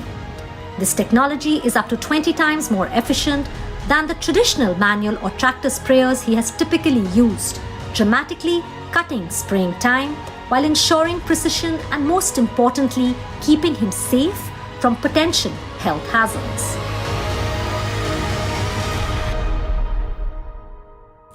పూర్వం సంది మేము కూడా స్ప్రేలు అప్పుడు first స్ప్రేలే లేకుండే, తర్వాత స్ప్రేలు కొట్టేది. ఆయన సంపులు తీసుకొని ఒక డే మొత్తం కొట్టుకుంటే ఒక ఎకరం కొట్టుకునేది. దానికి ఒకటి నీళ్ళు మోయాలి, ఒకటి స్ప్రే కొట్టాలి, ఒకటి మందులు పోయాలి. అట్లా అయితే కష్టంతో ఉండే పని ఉండే. ఇప్పుడు రాను రాను పెట్రోల్ పంపులు వచ్చినాయి. ఆ పెట్రోల్ పంపులు కూడా ఇప్పుడు మూట అయిపోయినాయి. ఇప్పుడు ట్రాక్టర్ పంపులు వచ్చాయి. ట్రాక్టర్ పంపులు కూడా నానా రకాలు వస్తున్నాయి. ఇప్పుడు అవి కూడా ఇప్పుడు అదిగోంగా ఇప్పుడు డ్రోన్లు వచ్చినాక ఇంకా ఈజీ అయిపోయింది. ఇప్పుడు డ్రోన్ పైకి వెళ్ళి ఫస్ట్ డ్రోన్ వచ్చినప్పుడు పైకి వెళ్ళి పోతే ఎక్కడ కొడుతుంది ఏం కథ అని మేము దాన్ని అర్థం చేసుకోలేదు. ఒకటి రెండు సార్లు ఈ పక్క గ్రామాల్లో కొడుతుంటే చూసాం. దాంతో మాకు మంచిగా ఇంప్రూవ్ అనిపించింది. టైం అడ్జస్ట్ అయింది, ఖర్చు తక్కువైంది, వాటర్ కష్టం తక్కువైంది. అందు నుంచి మేము కూడా డ్రోన్లు వాడుతున్నాం. ఇప్పుడు ఇంకొక విషయం సార్, ఇప్పుడు మక్కా వేసినాం, అది 6-7 ఫీట్లలో ఎత్తు పెరిగింది. అందులోకెళ్ళి మనుషులతో కొట్టనీకే సాధ్యం కాదు. అది ఇప్పుడు ఈ డ్రోన్ అయితే అలేపులో పోతున్నది మీదకెళ్ళి. ఇప్పుడు పురుగు కంట్రోల్ అవుతున్నది దానికి. ఇప్పుడు మనుషులు కొట్టాలంటే ఇంత 2 ఫీట్లు 3 ఫీట్లు ఉన్నప్పుడు అంటే రైతులు లేబర్తో కొట్టుకోగలుగుతాం. అది ఇప్పుడు 6-7 ఫీట్లు అయింది. తేడా కనిపిస్తున్నది. ఇంతకుముందుకు మన స్ప్రేలతో కొడితే ఇట్లా పోతుంటే ఒక పక్క పడేది, ఒక పక్క పడపోయేది. పడతాన పురుగు మంచిగా ఉండేది, పడంతాన మేసిపోయేది. ఇది అట్లాగా కంటిన్యూగా పోతుంది. ఇంకోటి ఏంటంటే ఇది ప్రెషర్గా ఎక్కువ వస్తుంది.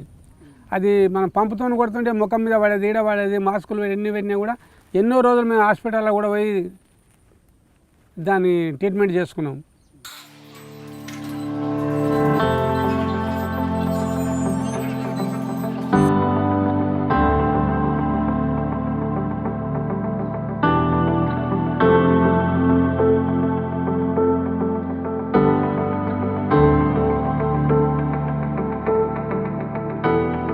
Maruth's drones are DGCA certified and built for endurance and multiple payloads. They have developed what they call an aerial tractor, a single drone with multiple applications. The drone can be used for agri spraying of pesticides and fertilizers, afforestation via seed ball dispersal, mosquito-borne disease control, fertilizer broadcasting, thermal fogging, crop health analysis to detect diseases early, and even crop health monitoring to provide detailed data on farm productivity. But the real innovation is in who operates them.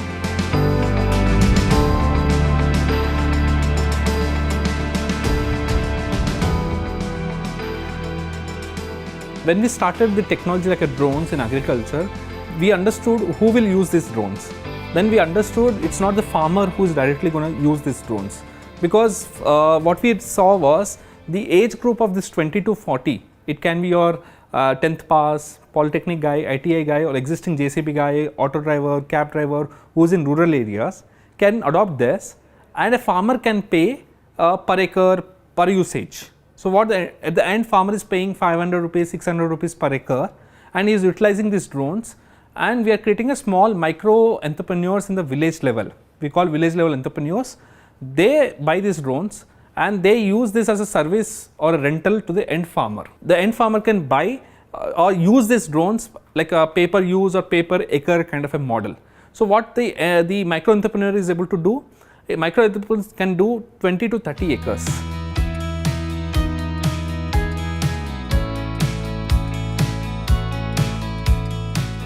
Maruth isn't just supplying drones, it's building livelihoods.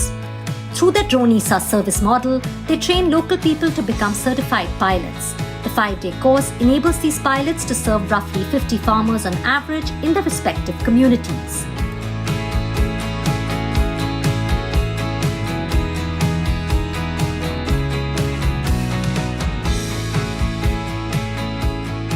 Today, Maruth has trained over 1,200 pilots in 2 to 3 years, established training centers in more than 15 states, and empowered thousands of villages and drone-based agri-solutions that are delivered by micro-entrepreneurs from within their own communities.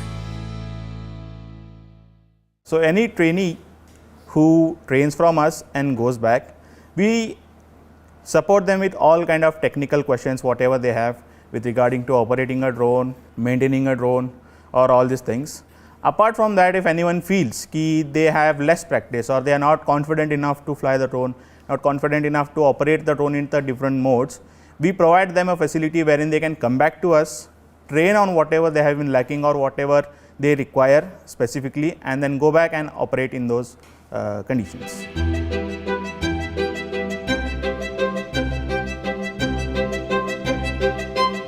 This innovative approach has made Maruth a trusted partner for farmers and a recognized name at the national level.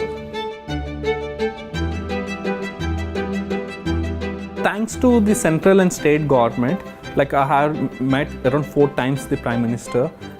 First I met was when the locust attack happened, where we used drones. It was peak COVID time, and we could able to control entire Jaipur, Rajasthan region using these drones.